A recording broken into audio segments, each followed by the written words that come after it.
save a super.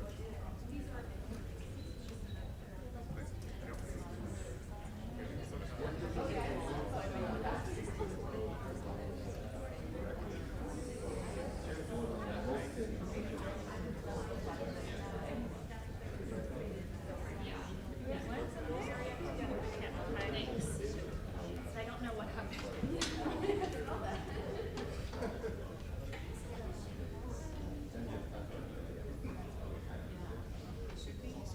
So I don't know, like there's 7 hours. Yeah, definitely.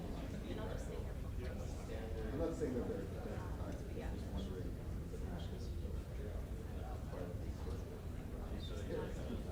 but I guess my question is, do you think they're just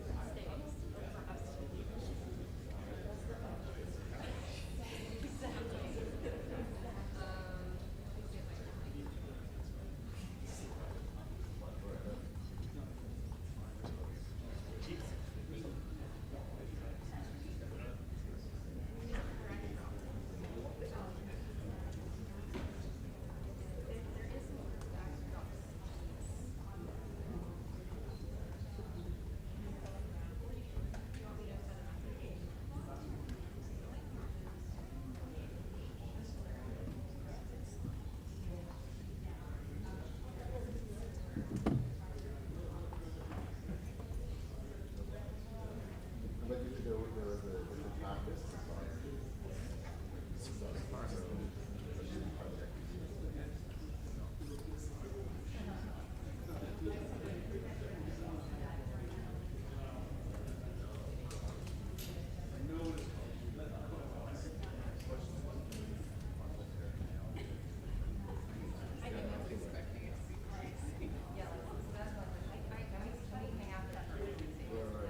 what do you say?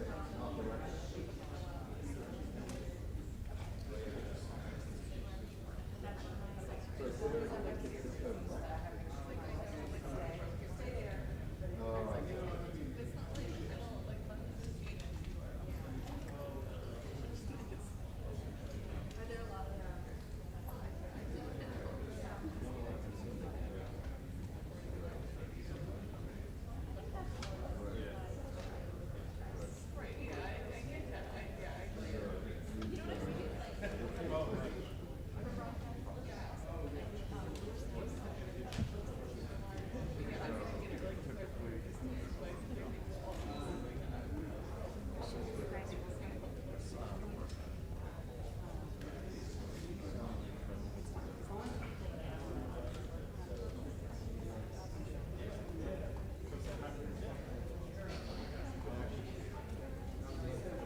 This meeting of the Senate Judiciary Committee will come to order.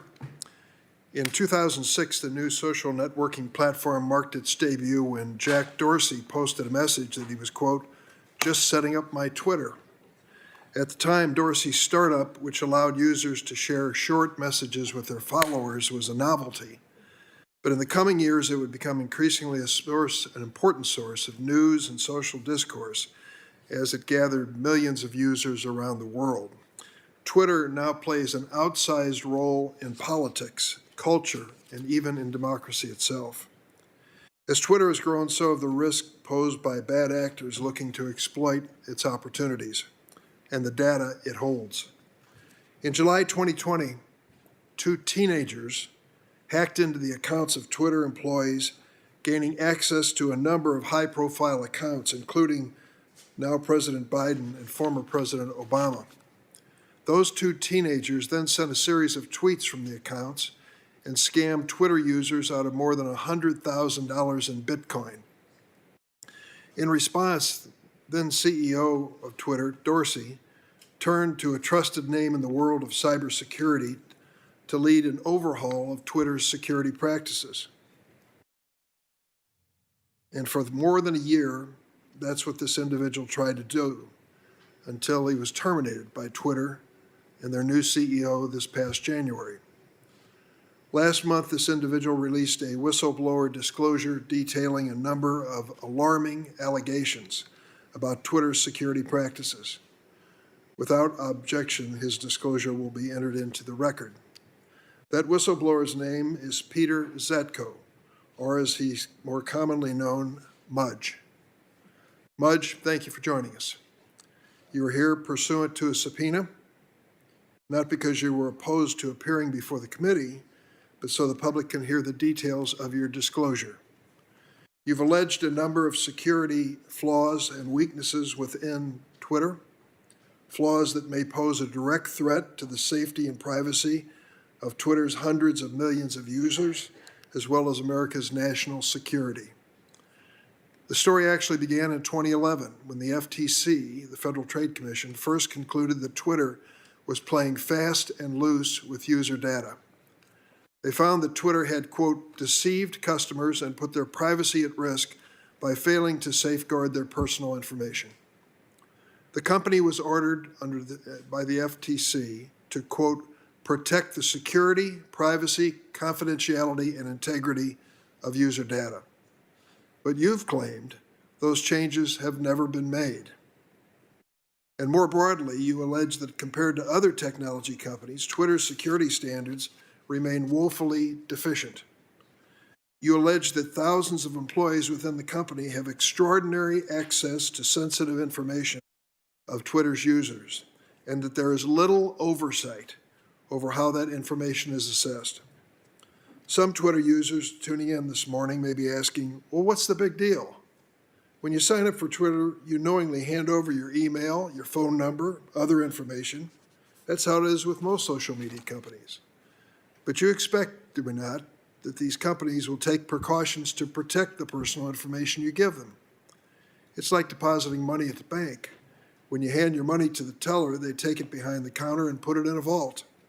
But at Twitter, according to our witness today, the door to that vault is wide open. And that vault contains a lot more information about you than you can imagine.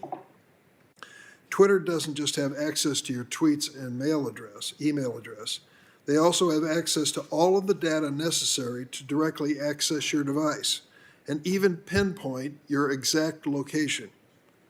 Say you're an American citizen, you're exercising your First Amendment freedom at a political protest, or maybe you're a woman seeking reproductive health care. If you're a Twitter user, it may not just be you at the protest or in that healthcare facility. Unbeknownst to you, someone else may be right there with you in your pocket or purse. Of course, many of us are comfortable with some of the programs on our phones having location data. It's helpful. But when that data isn't secure, we become vulnerable to bad actors, scam artists, stalkers, even foreign agents. To give an example, earlier this year, a Saudi national who worked for Twitter was convicted by a federal jury for stealing the personal data of dissidents who criticized the Saudi regime and handing the data over to the Saudi government. This is a matter of life and death, as we know, for these dissidents, as the butchering of Jamal Khashoggi made clear. There's also the matter of Twitter's reach. It was one of the largest megaphones that world leaders ever had at their disposal. We've already seen what can happen when small-time hackers break into Twitter accounts belonging to government officials.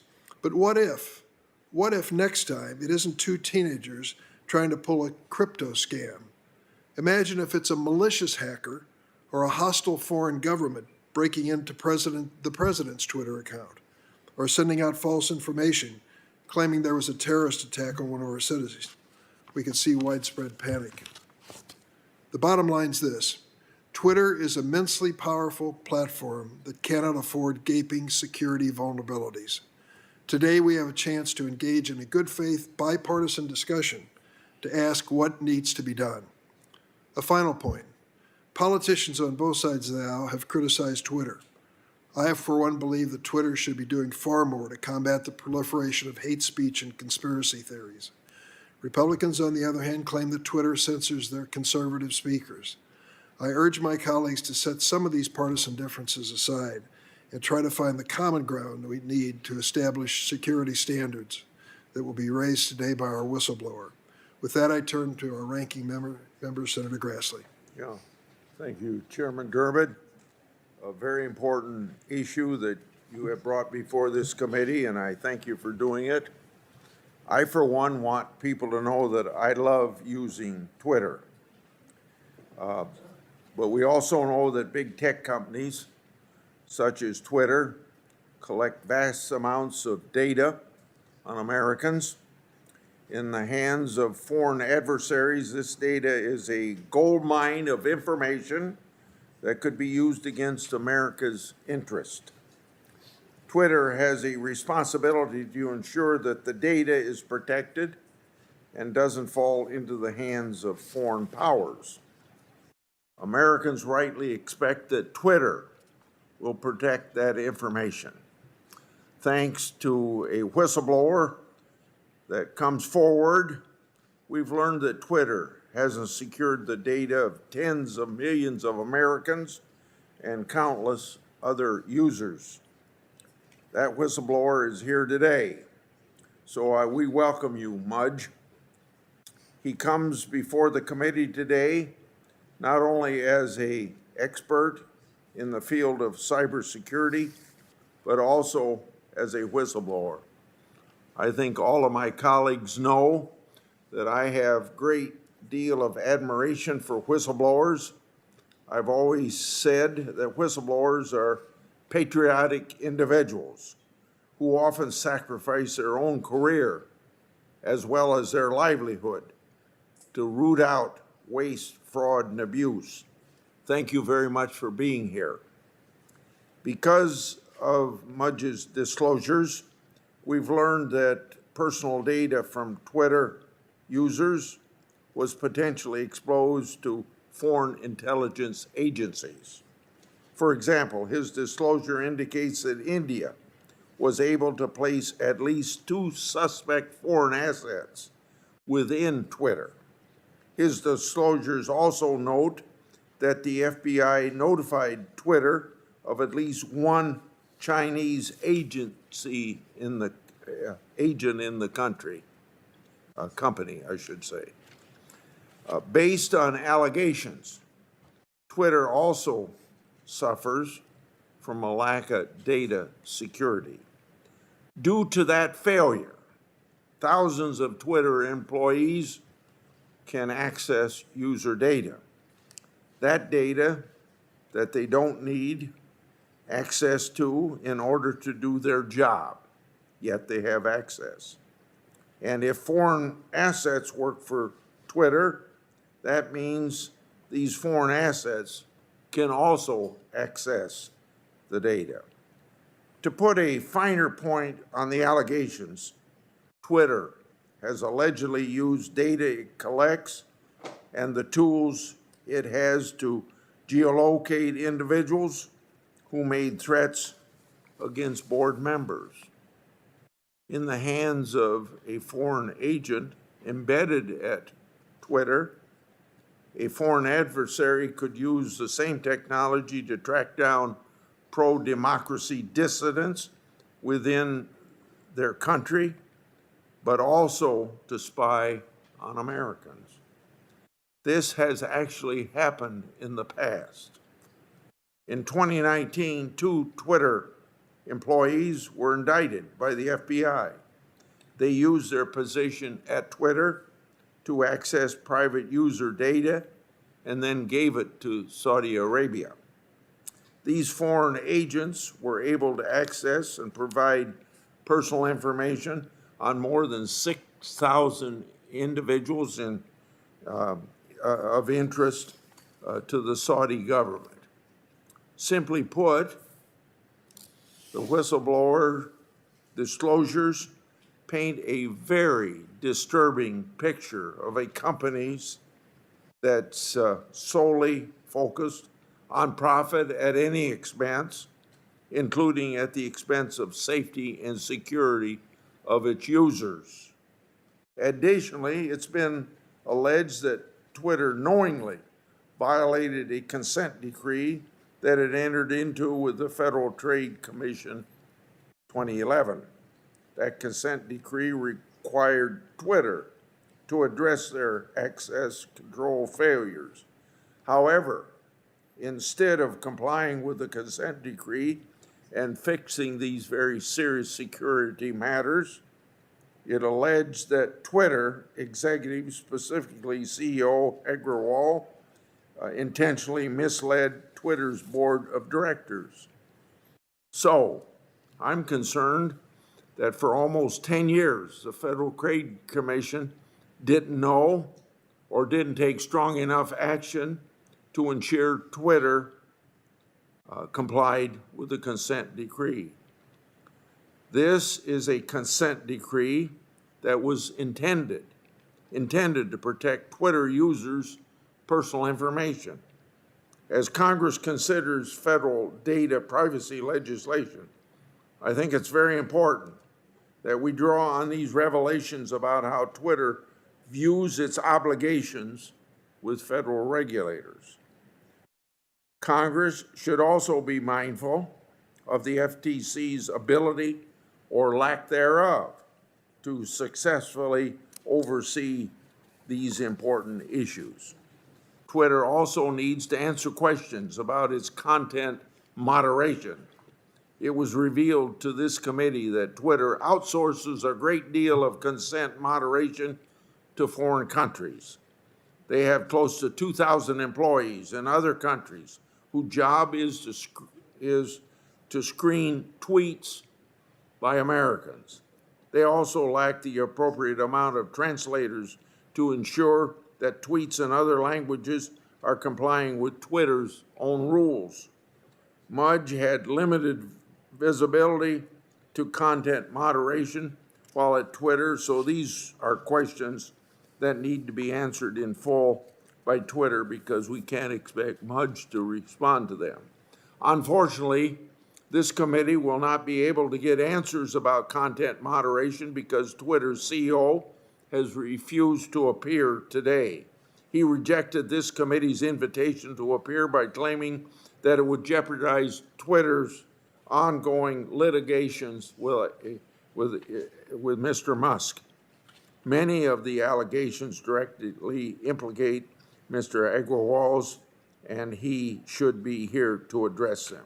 So let me be very clear. The business of this committee and protecting Americans from foreign influence is more important than Twitter's civil litigation in Delaware.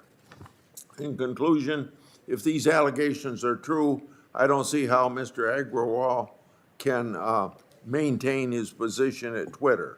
Going forward, Chairman Durbin and I will continue to conduct a thorough and in-depth investigation. Today's hearing is a part of that process. Thank you. Thanks, Senator Grassley.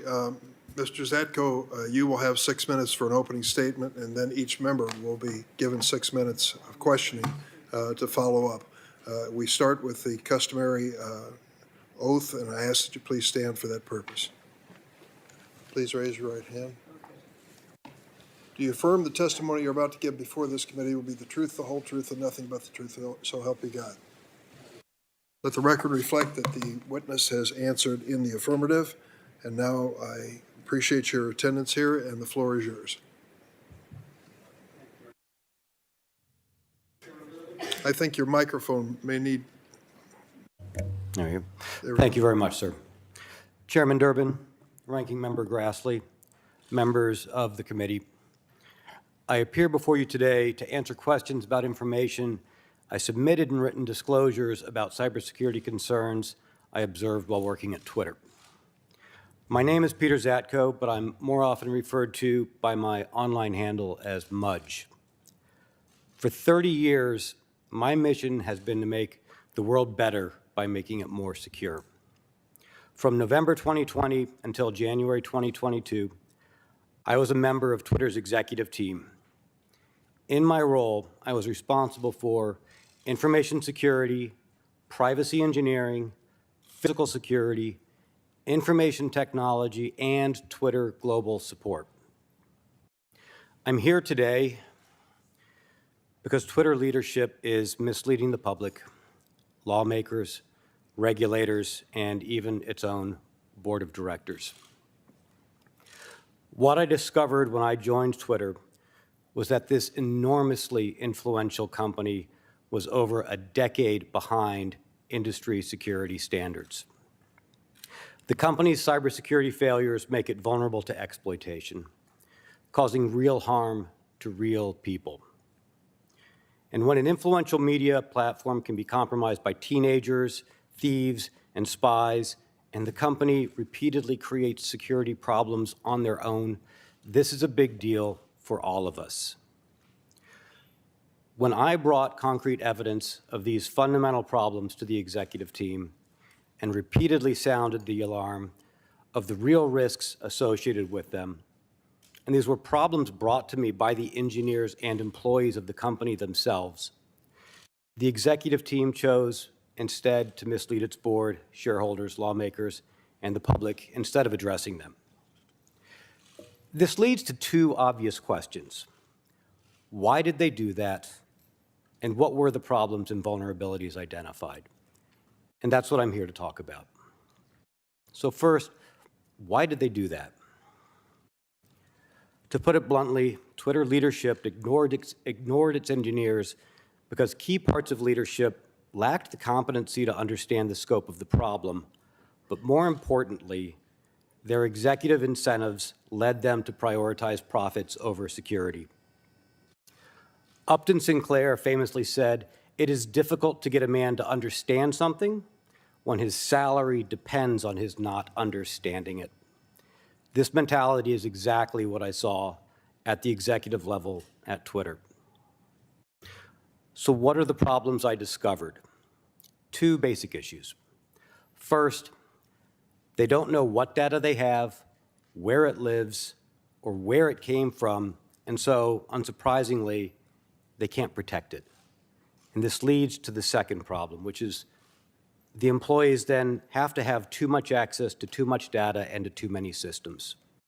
You can think of it this way, which is it doesn't matter who has keys if you don't have any locks on the doors. And this kind of vulnerability is not in the abstract. It's not far-fetched to say that an employee inside the company could take over the accounts of all of the senators in this room. Given the real harm to users and national security, I determined it was necessary to take on the personal and professional risk to myself and to my family of becoming a whistleblower. I did not make my whistleblower disclosures out of spite or to harm Twitter. Far from that, I continue to believe in the mission of the company and root for its success. But that success can only happen if the privacy and security of Twitter's users and the public are protected. In accepting an executive position at Twitter, I made a personal commitment to Mr. Dorsey, the board, the greater public, and myself that I would drive the changes needed at Twitter to protect the users, the platform, and democracy. That's what I'm continuing to do here today. I stand by the statements I made in my lawful disclosures, and I am here to answer any questions you may have about them. Thank you. Thank you, Mr. Zatko. I'll start the questioning, and as I mentioned, each member will have 6 minutes to ask you questions. Those of us who are not expert but rely on the internet every day for personal, professional reasons know that many times we are given disclosures, lengthy disclosures that scroll across the screen which are hardly ever read, in my estimation, and usually end up with a bottom box that said approve. And that is as far as we go, a warning about what we're getting into. Can we get into the real world now and talk about whether or not consumers across America have a right to be warned if they're opening or using a Twitter account as to what's going to happen with their data? For example, if I disclose my name and my address and my email address, I expect that that may be vulnerable. Somebody could use that in some future time. You hope not, but it could happen. But what I infer from your testimony and what we've read about your findings is there's a lot more information being collected by Twitter beyond that basic information that is going to be used by them for different purposes. Is that a fact?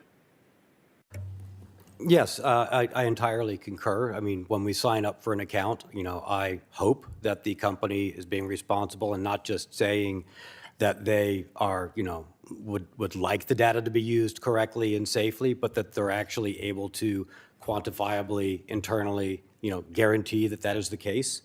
As far as the type of data, I believe Senator Grassley, referred to an incident we had a user on Twitter that was harassing some members of the executive team and some members of the board. And as an example, this person, the CTO, came to me and said, Mudge, you know, is this a real viable threat? Do I need to be worried? You know, who is this person? And it took me maybe 30 minutes to reach out to an employee and say, what do we know about this person? And then it only took that person maybe 10 minutes to get back to me and said, okay, here's who they are. This is the address where they live. This is where they are physically at this moment. They're on their phone. We know their phone number. We also know all of the other accounts that they've tried to set up on the system and hide. And we know who they are on the other social media platforms as well. So unbeknownst to a Twitter account user, there's access to information far beyond what you think you've disclosed that can be found. Should there be a warning? You say at one point Twitter has about 20% of its vast trove of data registered and managed, meaning the company is incapable of securing the sensitive information it collects. Tell me, that is a pretty stark statement and suggests that a warning to users is that literally anything that you disclose or use the account for is traceable and could be used for bad purpose. Yes, in this case, my concern was more that Twitter didn't even know what it was collecting. And this was one of the problems because I kept looking at why do they keep having so many security incidents, the same amount, you know, each year after year? Why are the same percentages, you know, from the same systemic problems? Why aren't we closing on this?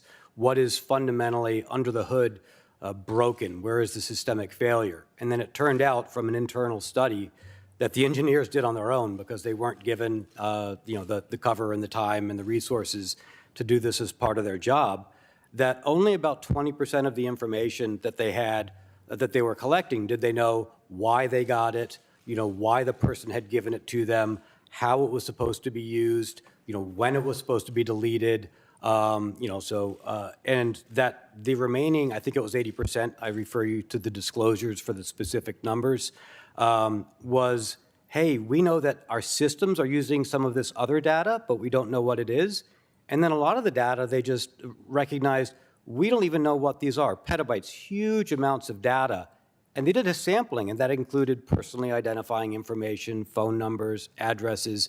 So for me, the concern there is anybody with access inside Twitter, and half the company has access to the production environment that has this, could go rooting through and find this information and use it for their own purposes. So if 80% of the data that is being collected is in fact registered, or not registered and managed, and the one with the Twitter account person is vulnerable in that regard, I wouldn't exactly give a passing grade to Twitter when it comes to the security of information that they've gathered.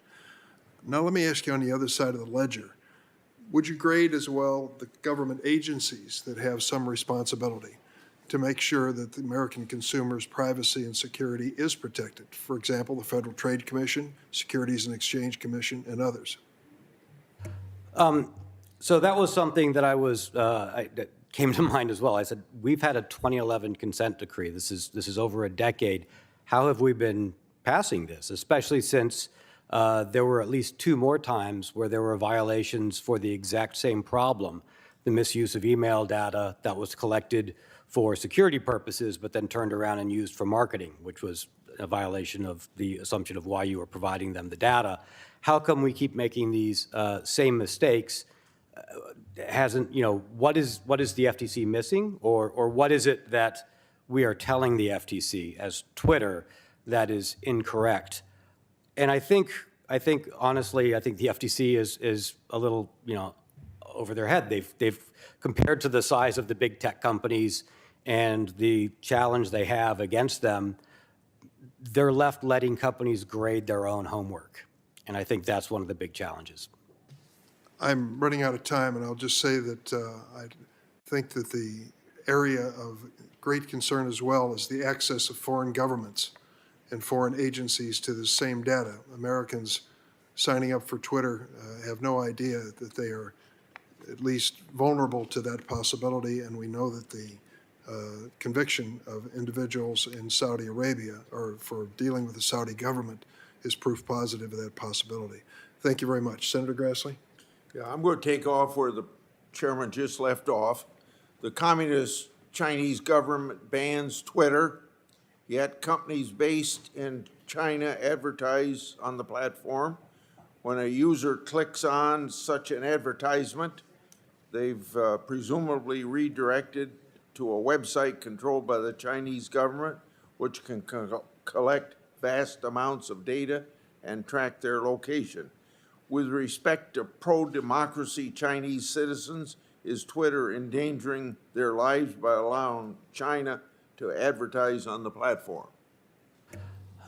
I think that's a very valid concern, sir. And that was a concern that was raised to me by the employees inside Twitter who were disturbed that in a country where the service was not allowed to be used and provide a voice to the public, but that money was being accepted from organizations that may or may not be associated with the Chinese government. And I believe there was a Reuters article just a day or so ago saying that they did identify that there were governments related to China advertising on the platform, possibly in violation of Twitter's own policies. The executive in charge of sales very shortly after I joined said, Mudge, this is a big internal conundrum because we're making too much money from these sales. We're not going to stop. We need something that will make the employees more comfortable with the fact that we're doing this, figure out how we essentially thread this needle or frame it, which made me a bit uncomfortable.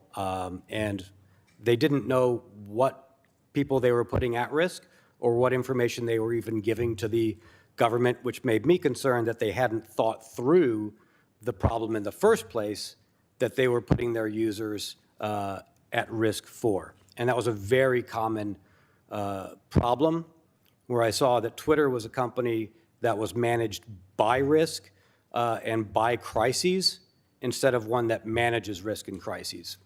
It was very it would react to problems too late. I think you just answered this question, but I want to ask it and see if you've said all you want to on the subject. While at Twitter, you raised concerns with their policy allowing Chinese advertisement. What was Twitter's response? In a nutshell, it was, we're already in bed. It would be problematic if we lost that revenue stream, so figure out a way to make people comfortable with it. Okay. According to your disclosure, thousands of Twitter employees have access to Twitter user data and internal systems. That includes nearly 4,000 engineers, which is half of Twitter's workforce. However, you've stated that they don't need that kind of widespread access to perform their job duties. Based on Twitter's reported lack of data security, what kind of access would foreign agents have, and what kind of data would they be able to obtain? In your answer, please explain why this is a problem and how it could impact U.S. national security. Yes, sir. Let me break that down into two parts of an answer. So Twitter has engineers and non-engineers. Twitter does not have, at least when I was there, which was up until January of 2022, does not have a testing environment or a development or staging environment. This is an oddity. This is an exception to the norm. Most companies will have a place where you test your software, where you build it, where you make sure it's working the way you want it to. Think about somebody building an airplane and saying, like, I'm going to put it in a wind tunnel. I'm going to build it in an environment. I'm not going to put passengers on it, put it in the air, and then figure out how to build it or tweak the engines at that point. Twitter just has the production environment, the running systems, the live data. When you become an engineer, which is half of the company are engineers, you are by default given some access to this live production environment. You are doing your testing, you are doing your work on live systems and live data, irrespective of where you are in the world as an engineer. So if you are a foreign agent and you are hired and you are an engineer, you've got access to all of that data that we talked about. The 80% that Twitter doesn't know what's in, yet the engineers studied and realized is personally identifying information, other sensitive information, where there's a lack of access controls because they have too much data and they just didn't know where everything is, so they have to give everybody access, and the systems can access the information. But also recall that foreign agents can have multiple goals. And sometimes it's not just the engineers or the technical access that they want, but it might be information about the plans of Twitter, what plans Twitter has to potentially censor information in a government or concede to a government's request, or what plans they have for expansion in a particular environment. And in those cases, that's where I saw, with high confidence, a foreign agent placed from India to understand the negotiations and how well they were going for or against India's party, who was having difficulties with Twitter in India. In your disclosure, you mentioned that the FBI notified Twitter that one of their employees was suspected of being a Chinese foreign asset. Were you and others at Twitter at all surprised by that? This was made aware to me maybe a week before I was surprised and summarily dismissed. I had been told, because the corporate security, physical security team had been contacted and told that there was at least one agent of the MSS, which is one of China's intelligence services, on the payroll inside Twitter. While it was disturbing to hear, I and many others had recognizing the state of the environment at Twitter, we're really thinking, if you are not placing foreign agents inside Twitter, because it's very difficult to detect them, it is very valuable to a foreign agent to be inside there. As a foreign intelligence company, you're most likely not doing your job. Thank you. Thanks, Senator Grassley. Senator Feinstein. Thanks, Mr. Chairman. On August 10, 2022, a federal jury convicted a former Twitter employee of acting as an unregistered foreign agent for the Kingdom of Saudi Arabia. While employed by Twitter, the individual accepted payments in exchange for accessing and conveying the private information of Twitter users to Saudi officials. That individual is one of two former Twitter employees charged by the Department of Justice for their efforts to provide Saudi officials with the personal information of dissidents and activists critical of the Saudi regime, including sensitive data that could identify and locate these individual users. Now the question, as head of security, Mr. Zatko, can you describe the types of efforts you've seen by foreign governments to infiltrate, control, exploit, or surveil Twitter and its users, and share what steps Twitter and regulators should have taken to protect against these attacks? Yes, ma'am. Thank you. One of the disturbing things that I saw, based upon being 10 years behind where I would expect a modern tech company to be, was a lack of an ability to internally look for and identify inappropriate access within their own systems. Other than the person who I believed with high confidence to be a foreign agent placed in a position from India, and from it was only going to be from an outside agency or somebody alerting Twitter that somebody already existed, that they would find the person. What I did notice when we did know of a person inside acting on behalf of a foreign interest as an unregistered agent, it was extremely difficult to track the people. There was a lack of logging and an ability to see what they were doing, what information was being accessed, or to contain their activities, let alone set steps for remediation and possible reconstitution of any damage. They simply lacked the fundamental abilities to hunt for foreign intelligence agencies and expel them on their own. You said it was difficult to track. Explain exactly what you mean about that, what you mean, and secondly, what could be done to correct that? One of the most senior engineers in the company came to me not long after I was there and said, "Mudge, you should know that this company doesn't really have centralized logging. We don't log the activities of the systems. I was surprised by this. Most tech companies, most companies I know of, even not in tech, have logs about what's happening on their systems. And this tells you who tried to log in, who was doing what, where, when it happened. Later on in my tenure, I learned that there were thousands of failed attempts to access internal systems that were happening per week, and nobody was noticing. And when we brought this up, people said, well, who is it? What is it? And I said, that's what we're trying to find out. Why weren't we even being aware of this? This fundamental lack of logging inside Twitter is, a remnant of being so far behind on their infrastructure and the engineers not being given the ability to put things in place to modernize. I can give an example. Let's suppose you have 5 credit cards, and you're receiving statements each month, but only 2 of those statements give you detailed transactions, and you want to see if there's fraud on your credit cards. Well, first off, 3 of those credit cards, you're not going to be able to look at the transactions. You just know the total bill. And those remaining 2, you don't have time to go through the transactions and look for it, so you kind of wing it and say, I need all those credit cards to stay alive, so you just keep paying off the bills. That's kind of the analogy I have for the production environment and the logging situation at Twitter. So you can understand that trying to understand what an adversary inside identified is doing can be pretty challenging without logs. Have you thought about how one would design legislation which would maintain some basic necessary rights and yet cover this area? Well, I've been thinking a lot about the regulators because, of course, I was very curious as to, how was Twitter still operating like this since there was a 2011 consent decree that was aimed at addressing a fair amount of this. I noticed a few things.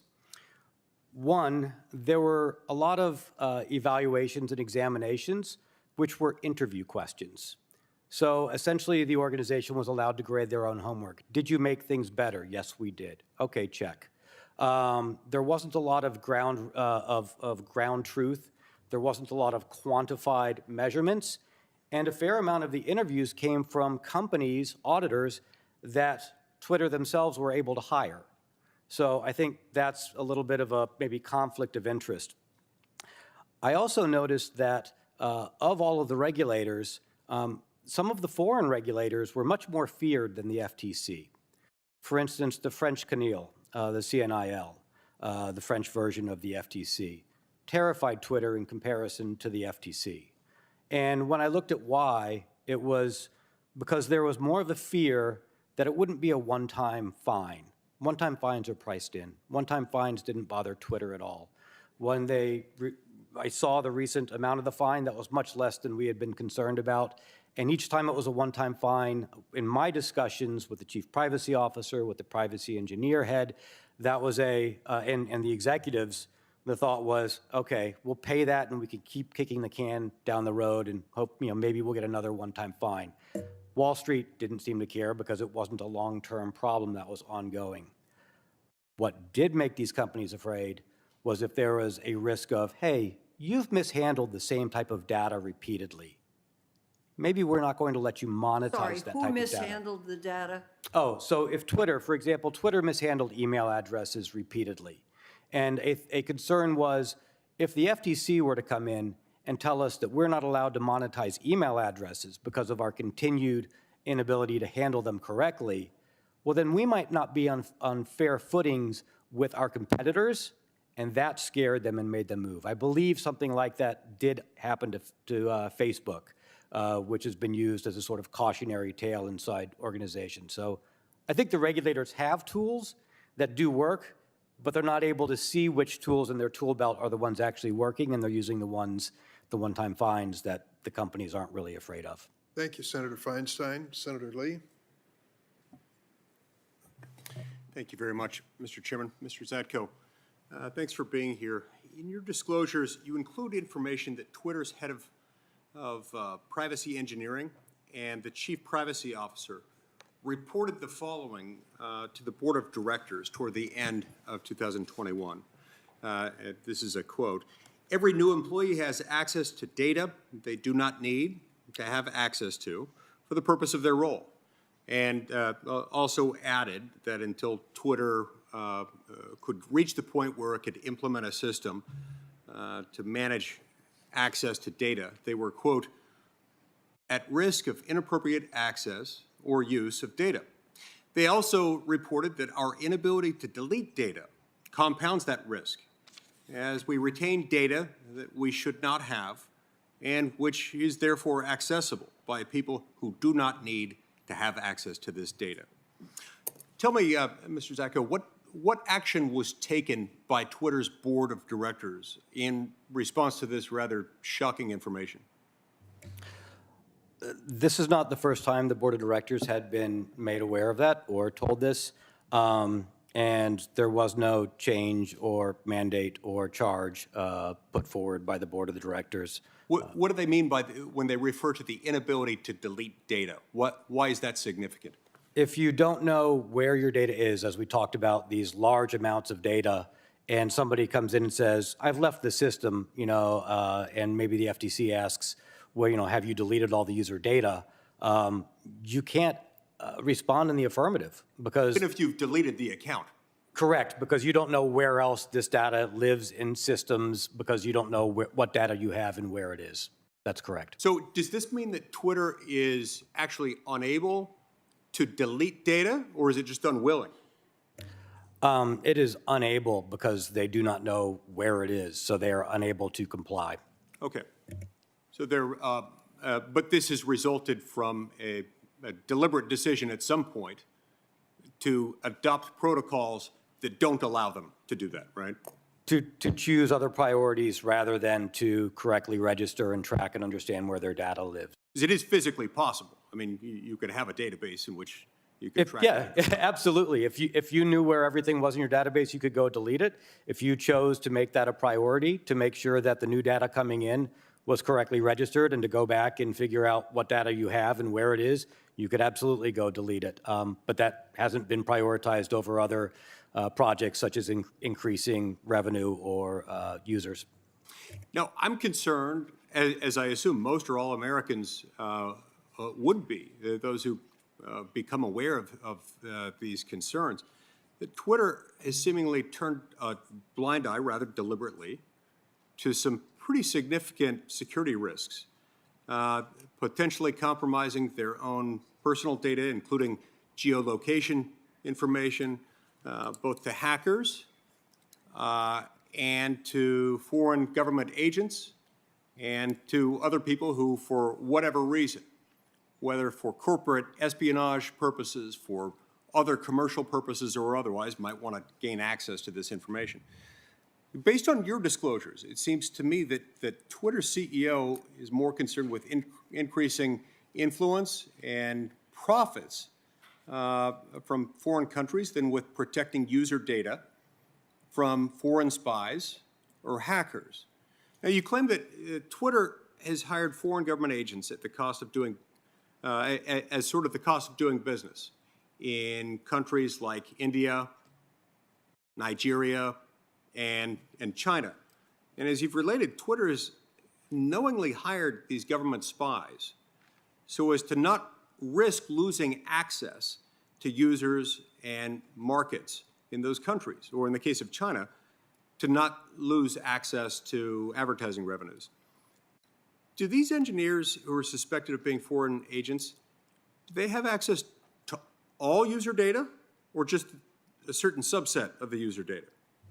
To be very specific, the Indian incident was not an engineer. And as I mentioned to the other senator, I think that was put in place more to understand Twitter's intent in negotiations with the court and the Ministry of India before Twitter, to have an inside information to understand. But he worked with other people who were themselves engineers. Yes, sir. Had access to them. Yes, sir. There were numerous engineers in the Indian office. I'm sorry, I focused on that and I lost the other part of your question. So let me ask you this. Is there any way to track what data they access or the data that they share? We found that to be very difficult.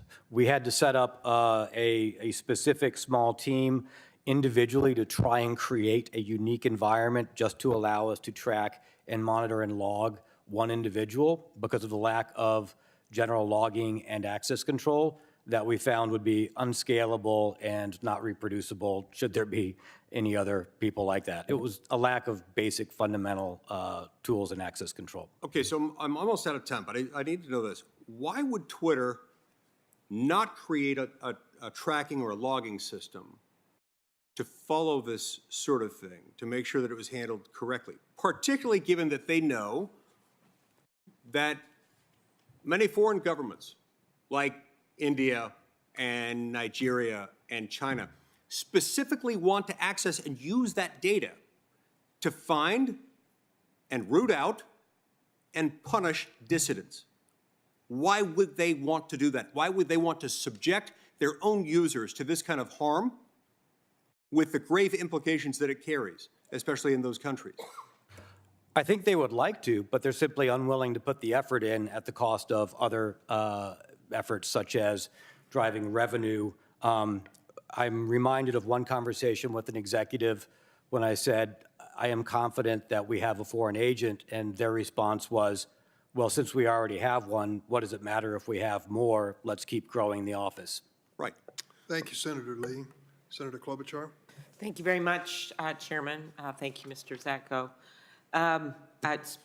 Following up on that point, I just returned from Ukraine, where Senator Portman and I saw firsthand the extent of the damage inflicted by the Russian invasion. I was troubled to learn that, according to your written disclosures, Twitter's leadership recently considered agreeing to the Putin regime's request to censor and surveil Russian Twitter users. Twitter ultimately did not agree to Putin's request, as far as I understand. What can you tell us about requests made by foreign governments and the risks that those demands pose? And why would a company like Twitter consider agreeing to a request to censor or surveil users? I was very surprised and shocked by that one-on-one conversation which I had with Mr. Agrawal. This was prior to his assuming the CEO role. I understand to be it out of a frustration of the inability to perform, and this kind of goes into content moderation, which we talked about before, and while that wasn't my main ballywick, and I've been informed I shouldn't go into details about conversations I've had with Twitter counsel, there was we don't really have the ability and tools to do things correctly. This is a lot of work. It's not, driving our main executive incentive goals. Is there a way that we can simply punt? And since they have elections, doesn't that make them a democracy? Thank you. I am a big believer that these companies, and not just Twitter, have to invest more in protecting data and protecting the public. And I heard Senator Durbin talk to you about the agencies, right? And you, I think, agree with me that the agencies in the U.S. are underfunded when it comes to taking on these major cases. But I want to turn to ourselves and put the mirror back on ourselves here in Congress. Do you think it would be helpful if we pass some privacy legislation in Congress? I think one thing that would be very helpful is that the FTC and other regulators don't have laws or rules that would create whistleblower protection programs for people while they were still in these organizations. And I think that's where, I learned a lot of information. A lot of people wanted to share the information. When I came on board, they were excited that there was an executive that was listening and that was willing to ruffle feathers, that was willing to fight for some of these things because they had tried to raise them. Yeah, I understand. think, yes. Okay. Are you aware that Senator Grassley and I actually passed a bill to change the merger fees that passed through this committee unanimously, passed through the Senate? It's now sitting somewhere in purgatory over in the House, that would allow us to fund the FTC. So maybe they would be as scary as France or some other country, and that we have been unable to pass that, or actually, despite this probably being our 50th hearing between, I'm looking at Senator Blackburn, between Commerce and Judiciary, we have not passed one bill out of the U.S. Senate when it comes to competition, when it comes to privacy, when it comes to better funding the agencies, when it comes to the protection of kids that Senator Blumenthal and Senator Blackburn have worked on. And so at some point, when we talk about the agencies, I think we better be putting the mirror on ourselves. Because I was listening to your quote from Sinclair Lewis, a Minnesotan, it is difficult to get someone to understand something when his salary depends on him not understanding it. Could you talk about the lack of action in Congress and how that has actually created an environment where these companies feel like they can do everything from destroying our newspapers and our public good to basically not taking correct actions when it comes to hacking? So that's your world, not mine. I appreciate the efforts and the work that you're doing. What I did see is that any laws or bills passed or actions in the past, if they are not able to be quantified and externally audited by an independent viewer, get gamed a lot by what I saw inside big tech in their ability to sort of answer in an affirmative without actually doing what the intention was of the rule, law, or regulation. One other bill I want to mention, and Senator teamed up here with Senator Coons and Portman on this, Platform Accountability and Transparency Act, to require digital platforms to give researchers access to data. And the independent experts that you hired to audit Twitter's processes for addressing disinformation found serious problems, made recommendations. However, I think Twitter's leadership didn't listen. In your view, why do you think Twitter failed to act on the recommendations made related to the disinformation? And how could independent groups help? Yeah, I'm a big fan of independent groups having independent eyes and providing ground truth on that. I think this is, I should be clear, first off, the engineers and the employees want this change. The culture, and I can speak primarily about Twitter because that's what I'm here to talk about in the most recent big tech company I've been involved with. It's a culture where they don't prioritize. They're only able to focus on one crisis at a time. And that crisis isn't completed. It's simply replaced by another crisis. Correct. So I think they would like to wave a magic wand and have all of these things fixed, but they're unwilling to bite the bullet and look strategically and say, hey, we're going to have to devote some time and money to get these basic things in place and to be honest with their investors, the public, their board, themselves, and do the legwork rather than just react to what's coming in that they hear from a hearing like this or from the news just until the next crisis comes along. As opposed to us putting some long-term rules in place. Last thing, you talked about in your disclosures that Twitter does not have enough resources focused on removing misinformation and hate speech. In particular, you noted that half of the content flagged for review in Twitter Spaces features was in a language that employees didn't even speak. Obviously, you can't check whether a tweet violates Twitter's rules if you don't speak the language. I have had my own experience directly conveying a misinformation that was put out on me that resulted in an attack on a member of my family. And I don't know if you knew that because I told Jack Dorsey about it. And nothing ever changed, except when finally regular media reported that it was a lie. But those are the kinds of things that happen to people in this building because of the misinformation that is rampant on social media. Could you comment about what you think they should be doing about that? I'm very sorry to hear about that. The lack of language was stunning to me. This was a situation where I brought in a world-class leader for Twitter Global Support who also identified this, and we started saying, you can't react to a language situation. When something was happening in Myanmar, you can't wait until after it happens and then go, where are the Burmese speakers? Let's see who we can hire. Those translators are already hired elsewhere. You have to understand, 80% of Twitter has to understand, 80% of their users are outside of the United States. You can't create, a healthy environment. You can't serve the public conversation if all you can do is look at it and say, I hope Google Translate's doing the right job for me. Thank you. Thanks, Senator Klobuchar. Senator Kennedy. Thank you, Mr. Chairman. Mr. Zutko, give me 30 seconds. Well, strike that. Senator Grassley is an active user on Twitter. I'll use him as an example.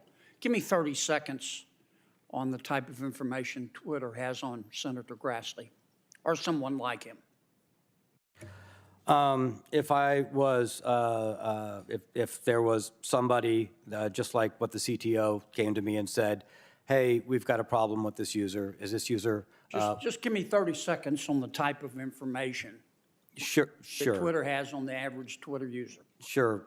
What's the phone number? What's the latest IP address they've connected from? Are there other IP address they've connected from? Is this the current email? How long have they been using that email with the account? What are the prior emails for it? From the IP address, there's a where do we think they live? Where do we think they're connected to right now? Are they still connected even if they're not actively using the information? What type of device are they connected with?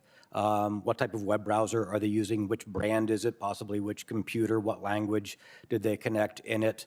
Those are at some of the front-end systems. Thank you for that. And I'm going to be sure to understand, you're telling this committee that all of the engineers and half the employees of Twitter have access to Senator Grassley's account. Half of the employees of Twitter are engineers. The engineers are by default given some access Do to they the have production access to- environment. If it is, from what I saw, if they wanted to root around in the data and find it, they could find it. Okay, let And me I try that believe again. some have. I'm going to be sure to understand, okay? I'm not trying to trick you. From your testimony, I understand that half of all of the engineers and half of the employees at Twitter have access to Senator Grassley's account. Is that correct?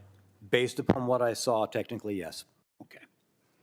And if they go into Senator Grassley's account, if an engineer does, for example, Twitter doesn't know that that engineer has done that. Is that correct? It would be difficult to find the logs showing that, is my understanding correct. Okay. So you don't have a log in and log out system. There was not an easy ability for me to find which engineers had logged into which systems and what data that they had accessed. Okay. So this engineer who can secretly go into Senator Grassley's account and get all this information, Twitter has no idea what the hell that engineer is going to do with that information, does it? Under the hood, no. Okay. So that engineer at Twitter could sell it, for example, couldn't he? I'm sorry, could what? Could sell it. Could sell access. I've seen numerous accounts on underground forums offering to sell such access, whether those are valid or not, but I've seen the offers to sell access to accounts, to delete accounts, to unban accounts. Or that engineer could just call one of his buddies and say, hey, you don't like Senator Grassley. Let me give you some information here, and you may want to use it against him. Could that engineer do that? With the access they have to Would the Twitter underlying know data? that the engineer had done that? Not necessarily. Okay. Now, did Mr. Dorsey know all this? I did explain this to Mr. Dorsey. My understanding is he did not understand this prior to bringing me in, and that was one of the reasons that he wanted Does me he to come understand in. it now? I believe after seeing How this about hearing. your CEO? Does he understand this? I believe since he has been there for 10 years and rose up through the ranks in engineering, and he has talked to the engineers, and they have told About a them. that- yes? I believe yes. I believe How yes. about Mr. Brett Taylor from Salesforce? He's the chairman of your board. Does he know all this? He knows what I put in my reports. I do not know whether he understands it. All right, you've got an executive from MasterCard, Mimi, I'm going to probably mispronounce the last name, Ali Mayu from MasterCard. Does this board member know that? I do not know if she knows that. Well, is this the kind of thing that a reasonable board member would inquire about? I would think so, but I've also seen that what was presented to the board was not representative. During your time there, did the board ever ask? The board did not ask these directly, no. Even after all these problems with foreign agents? Not when I was there during the board meetings. They I just did not sat hear there? They focused on other topics and other Yeah, priorities. right. Dr. Lee, he's a professor at Stanford. Does he know all this?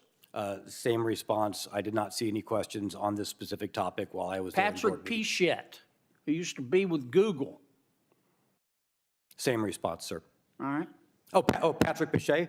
Sorry. Pichette. Yeah, Patrick Pichet was the one who, when I brought up this instance, he hit the roof. He was very upset. Did he said, do? "This is Did he fix unstandard." it? No, he asked for follow-on information. And why hadn't why hadn't Twitter fixed this? There were other priorities. It's about the money, isn't it? It's about whatever crisis and the other To priorities. fix correct. this would cost them money, wouldn't it? It would take away focus on other It'd projects. cost them money, wouldn't it? Most likely, yes. Yeah. Okay, Twitter for a while was going to go into the porn business. Did they do that? I don't know that they did that. I didn't know they were going to go into the porn business, Oh, sir. okay. Well, they were. You don't know why they decided not to? I do know that there were discussions about content, about age-related information, and the discussions internally that I heard were simply concerns about lack of tools to correctly regulate or constrain it. So it wasn't a moral issue. It was they didn't. Why didn't they go in the porn business? I do not know. Okay. Sounded like you knew a little bit about it. Last question. I'll ask it quickly, Mr. Chairman. Who sets the standards for censorship at Twitter? I believe that comes out of council. Your lawyer? I believe so, sir. And do they talk with the board about it? I have been advised out of an abundance of caution that I shouldn't comment on any Twitter council conversations for AC Priv that Twitter might assert. Thank you, Mr. Chairman. Thank you, Senator Kennedy. Senator Blumenthal. Thanks, Mr. Chairman. Thank you and Senator Grassley for holding this hearing, and thank you, Mr. Zatko, for your being here. Your extraordinarily insightful and significant testimony here today at substantial professional and personal risk, which is the tradition of whistleblowers, and your cooperation with me and my staff off the record in providing details that are important to our understanding, and the more of it that's made public, I think, the better.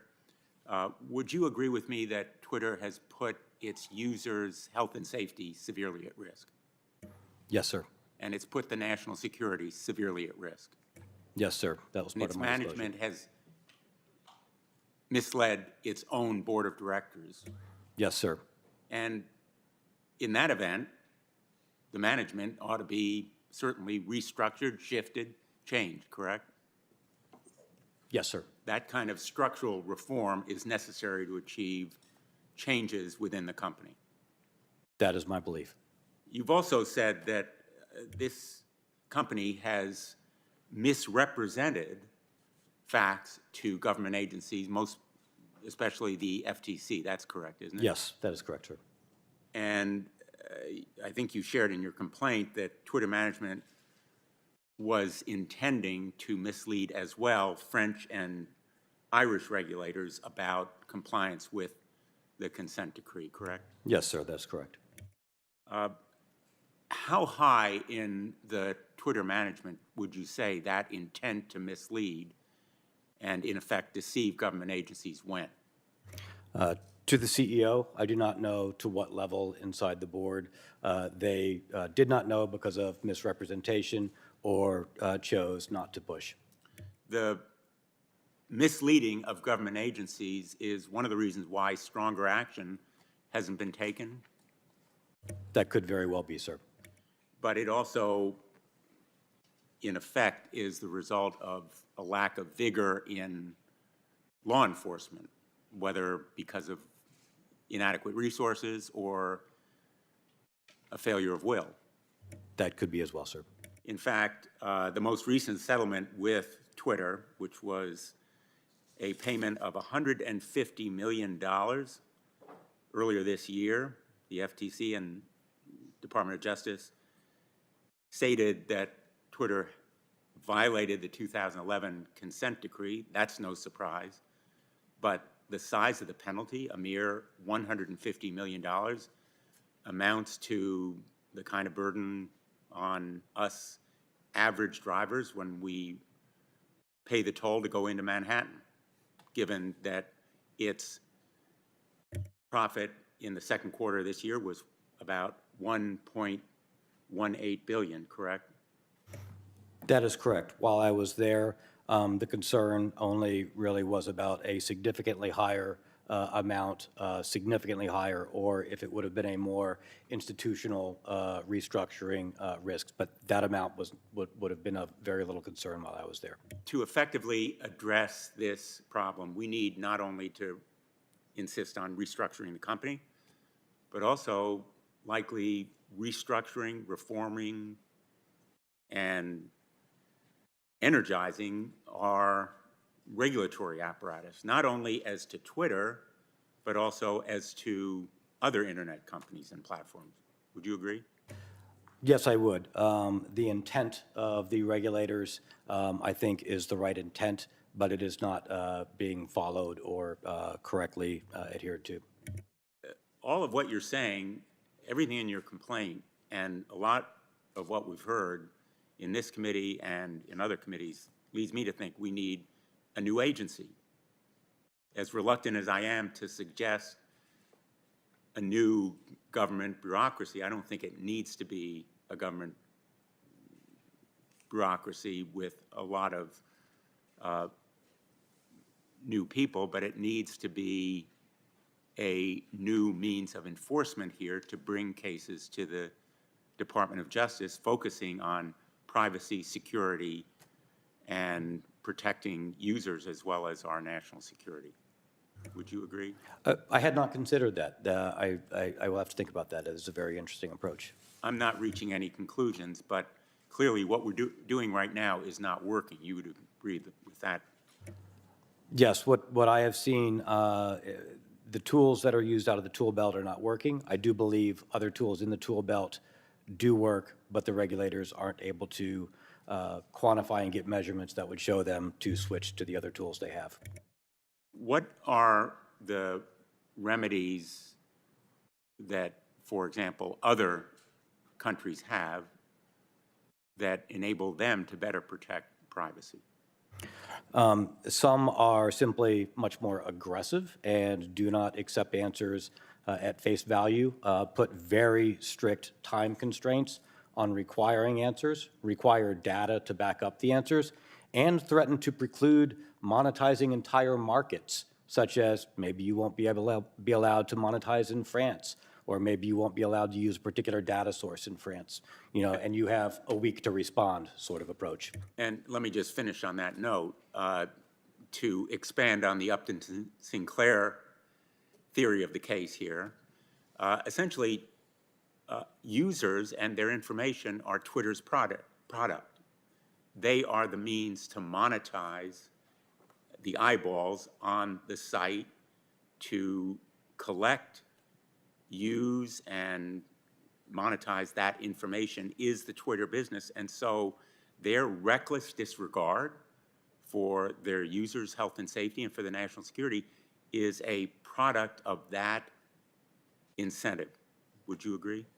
Yes, sir. And that's why I understand the M in MDAO to be monetizable daily average users. Thank you, Mr. Senator Chairman. Blumenthal. Senator Blackburn? Thank you, Mr. Chairman. Thank you for joining us today. I'm a mother and a grandmother, and I want to talk with you about this process Twitter has gone through. They tried to start a new subscription-based adult entertainment section. Are you familiar with that? No, ma'am, I'm not. You're not, okay. Well, they had to scrap the plans because an internal team found that they had too much child and non-consensual pornography that was on their site already. Are you aware of that? No, ma'am, unfortunately, it does not surprise me. Okay. Well, there's a federal court case right now against Twitter because the site repeatedly refused to take down tweets of children as young as 13 and 14 performing sex acts in photographs and in videos. And these were posted by sex traffickers who were impersonating a teenage female. So my question is, why? For what reason would Twitter refuse to take down this sexually explicit content if it knew that it was affecting underage children? Why would they leave this up? And why would they refuse to take this down? From what I saw, on the area of adult content, because that was brought up, and the concern was certain advertisers didn't want adult content to appear next to ads they were putting, and that was a concern inside the company. The lack of They ability. had a monetary concern, but not a moral concern? There was a, I can't speak to the morals of the people internally, but there was a concern whether or not they could even correctly identify and get ahead of this, because they lacked the basic tools and the resources in those teams, and it would have to be in a reaction after things were posted and maybe brought All to their right, attention. so what do they do to police this sexually explicit material, especially when it pertains to children? Unfortunately, that was not under my area, so I don't have information to talk specifically to that. Okay. So there's not a standard operating procedure to block this, to pull it down? I believe they do have, or I was told that they have some voluntary self-tagging and self-reporting of whether you're an adult content account, but I am not aware of the other processes or procedures in the company. Let me ask you about the FTC. Senator Blumenthal was just asking you about that. Did you ever participate in calls or meetings with the FTC in which you heard specific misrepresentations made by Twitter? No, ma'am, I was not in the calls. Okay, I so got you had no briefings. direct knowledge. Well, I got direct briefings from the people who were in the calls telling me what they did. All right, so it was all secondhand. Came Correct, to from you. the people involved in the calls. Okay. Did the FTC come to Twitter and identify specific conduct or representations that concerned them? That would be a question that you'd have to ask the chief privacy officer, who would have been the recipient of those outreach. Okay. Let me ask you about the issue of click-through ads, because I know that many times our adversaries will, through a company in China and specifically, the CCP will be part owner of a company. So they use click-through ads to gain access to platform user data, including China, including other adversaries, and including places where Twitter is blocked. And they're finding ways to evade the tracking and to get into these networks. In your experience, is this a typical practice that happens at the global tech platforms? Click-through ads do expose a risk that non-click-through ads do not. If you can get a user to click through, you get the information that I was describing before, the IP address, the browser. From the IP address, you can determine the IP geolocation or whether they're using a VPN or not, if that is allowed in your country. And then you can further interrogate that person's computer or get them to provide more information, maybe that they don't know they're providing directly to you, thinking it's through an ad on a service. Could this be remedied in any way? And Senator Klobuchar talked to you about this, a national privacy standard. If we had a national privacy standard, would that help to secure an individual's information online, and would it help in any way in policing these click-through ads? I think addressing in general the difference of the information or making people aware, and then providing a context around when a user knows that they are providing information and what information they are providing, no longer to the service they thought they were interacting with, could definitely benefit a user. I want to ask you one thing about censorship. And during your time at Twitter, did you participate in any conversations or meetings where content moderation decisions were made based on a poster's political views? I never investigated or was or heard of decisions on that particular topic. I was focused on the crisis and fires in the areas of my domain. Thank you, Okay. Senator Blackburn. Thank you. Senator Coons? Thank you, Chairman Durbin, Ranking Member Grassley, and thank you, Mr. Zatko. Thank you, Mudge, for coming forward. This is yet another eye-opening moment for our public, for our nation, and for this committee. We know that social media and new communications technologies have empowered people across the world to connect and share information at an unprecedented scale, but we also know that concentrating all this information, all these resources in just a few hands comes with great risks. So your whistleblower complaint contains really striking allegations which shed light on several key realities, and I wanted to focus on those. The first, as you've stated in a number of exchanges with my colleagues, is that the public lacks any credible way to assess whether and how major platforms and technology companies are protecting or prioritizing user privacy. And I want to talk for a bit about a bill that I've got that Senator Klobuchar also mentioned that would help strengthen some of that transparency. And then the second, which I'll get to later, is that these platforms are a target for foreign actors, something where a subcommittee I chair is having a dedicated hearing tomorrow afternoon. You commissioned an independent report regarding Twitter's platform integrity and their ability to combat misinformation, disinformation. And that report found, and I'm quoting, Twitter's consistently behind the curve in acting against disinformation and misinformation threats. And that Twitter doesn't have the ability to measure the impact of its work to protect site integrity. What I've concluded from your testimony today is that Twitter lacked the ability to measure the effects of interventions it implemented because of decisions by management and because of the lack of a credible regulatory oversight agency and penalties.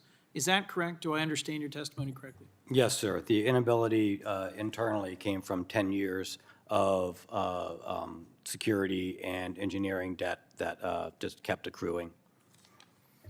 Your complaint also details how Twitter's executive team was concerned that the report that you'd commissioned would be damaging if it got out, and that they worked to intentionally remove or modify information that might be especially embarrassing for Twitter. Is that correct?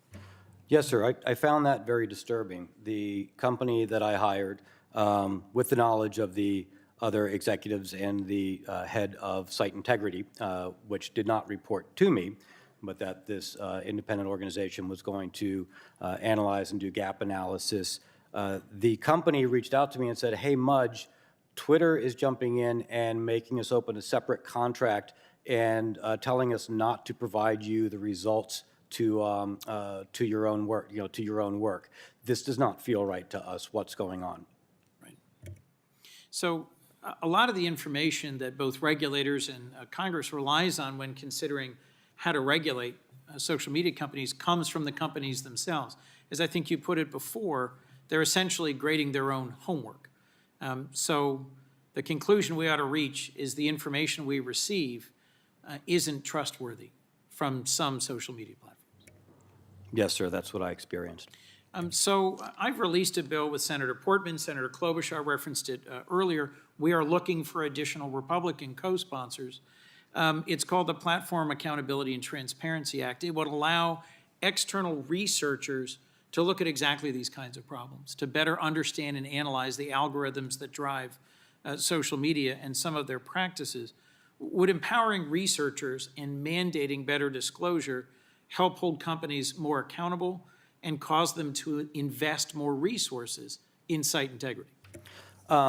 Yes, sir. In fact, I think one of the things that we learned from that study and what I am hopefully shedding light on in my lawful disclosures is just how much a gap there is between Twitter and some of Twitter's peers. And even learning that sort of discrepancy would help understand and raise the level of hygiene for these organizations and their ability to perform their tasks and the ability for us to accept what they're saying as to whether it could possibly be true or not. This also opens up enormous national security risks.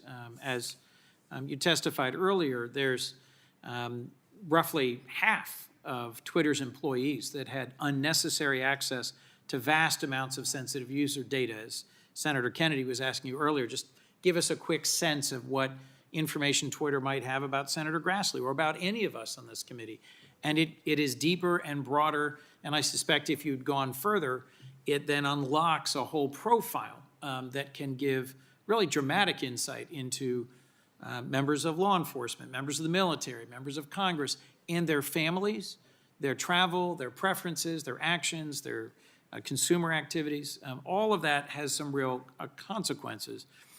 You wrote in your complaint the Indian government forced Twitter to hire Indian government agents who then had direct and unsupervised access to data. And a former Twitter employee was convicted last August of working as an agent of the Saudi kingdom. How common do you think it is for foreign entities, for hostile agencies, to successfully install sympathetic actors at Twitter, and why might they do so?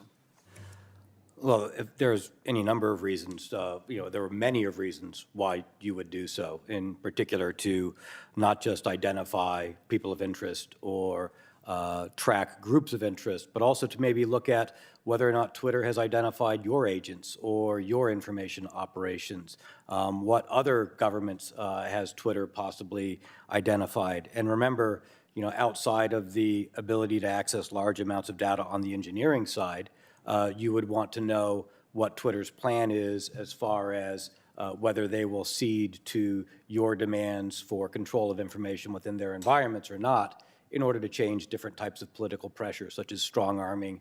And as we saw, that country was even threatening to put Twitter employees in jail if Twitter didn't change particular activities on the platform. With 80% of Twitter's users outside the United States, and with Twitter having a deep access and resources to critical leaders in our country and other countries, I think this is genuinely concerning. Tomorrow afternoon, the subcommittee I chair, Subcommittee on Privacy, Technology, and the Law, Senator Sass and I will be holding a hearing on how to further understand the depth to which hostile actors and adversaries are going to obtain American citizens' data, and that'll expand on a lot of the topics we've pursued today. I hope members of the committee will attend. I want to thank you for your testimony, Mr. Chairman, for the chance to participate in today's hearing. Thank you, Senator Coons. We're going to take a 5-minute break after Senator Cotton asks his questions. Senator Cotton. Thank you, Mr. Zatko, for your very informative testimony this morning. I want to start with some questions about Twitter's censorship policies. I know you weren't at Twitter for most of 2020, but I want to start with an example from June of 2020, specifically me. As left-wing street militias were rioting and looting in our streets, I posted on the website that the National Guard and even the active duty military have been used to stop such rioting in the past, most recently in 1992 in the LA riots. Within a couple hours, a low-level employee at Twitter's Washington office contacted my staff and said that if I did not delete that tweet, that my account would be permanently locked. My staff worked with this low-level employee, calling her on several occasions because she seemed very reluctant to put anything in writing in an email. They documented the accuracy of my comment and gave examples of how other elected officials had used similar language. The 30-minute window passed. My account was not locked. Ultimately, she said that Twitter would not take any action about my account. As I said, I know it was before you began at Twitter, but from your experience, would a low-level Twitter employee typically have the authority to permanently lock the account of an elected member of Congress?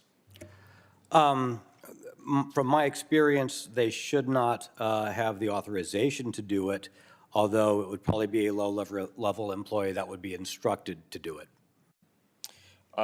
So she was likely taking direction from more senior officials at the company. Not knowing the situation, I can't comment on the specific one, but that is the sort of activity that I would see there. And I can concur that I did notice a reluctance to put a lot of things in writing on particular topics. I noticed that in the emails that Mr. Agarwal sent to you. He seemed very reluctant to put things in writing or made statements about what he was going to verbally express to the board. and they Yes. apparently did not express those things. Sticking with the censorship, again, like I said, I know you weren't there in the lead up to the 2020 election, but once you arrived just a couple days after the election, you selected an outside company to do an evaluation of Twitter's censorship policies. The report that you commissioned found that Twitter's content controls are ad hoc and informal. Those are two direct quotes. And the policy decisions behind it are made mostly by a small group of Twitter staff at San Francisco, quote, frequently during a time of crisis. Is that accurate?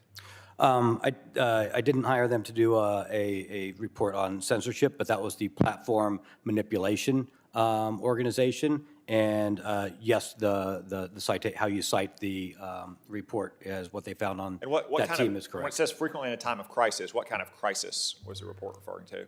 I believe the report also said, and this is from what I experienced, if something was brought up in the media, if a government brought it up, if somehow it became publicly aware, or if there was, an ongoing outage to the system or some active disruption or crisis. Yeah, thank you for that, because the report does go on to say that according to Twitter employees interviewed, Twitter usually censors information, quote, only if it is flagged by reporters or news headlines, partners, which it means to include academic organizations and other social media companies or political officials, end quote. So does Twitter have special channels of communication with fellow social media companies like Facebook to discuss so-called misinformation? If they do, I believe that they would be ad hoc. I am not aware of official ones that would not have been within my organizations. Okay, what about other so-called partners like pharmaceutical companies or advocacy groups? I am not aware of those. Again, that would be out of council or other organizations. So saying ad hoc, you think in these cases, just say a executive at a pharmaceutical company that doesn't like what's being posted on the website, or a left-wing activist at a Washington think tank would just use pre-existing relationships to contact someone at Twitter on an ad hoc basis? I do not know. Well, how can they coordinate if they don't have some kind of channel of communication set up? In the report that was an attachment from the organization, they talked about disinformation operations, which I do believe, my understanding was that the site integrity team spoke with other organizations and with other social media companies about ongoing disinformation or platform manipulation. I do not know anything beyond what was in the report for that topic. You said something earlier I just want to come back to. This isn't an exact quote, but I want to give you a chance to elaborate a little bit. It was something along the lines of, if you don't have a foreign intelligence officer inside Twitter, you probably aren't doing a very good job as an intelligence agency. Is that close enough? Yeah, that's close enough, sir. I worked for the government. I held a high-level position. I worked running research and development and programs for the Department of Defense and intelligence communities. And from my interactions with these people and these organizations, Twitter would be a goldmine. From my understanding, from people in the community who focus on foreign intelligence organizations and assets, if you placed somebody in Twitter, as I believe that, as we know has happened, it would be very difficult to Twitter to find them. They would probably be able to stay there for a long period of time and gain a significant amount of information to provide back on either targeting people or on information as to Twitter's decisions and discussions and to the direction of the company. And does that include in Twitter's U.S. offices versus overseas, or is that distinction immaterial given the way Twitter functions? I believe that's immaterial in both. Thank you. My pleasure, sir. Thank you, Senator Cotton. We're going to take a 5-minute break and return to Senator Whitehouse.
Thank you very much.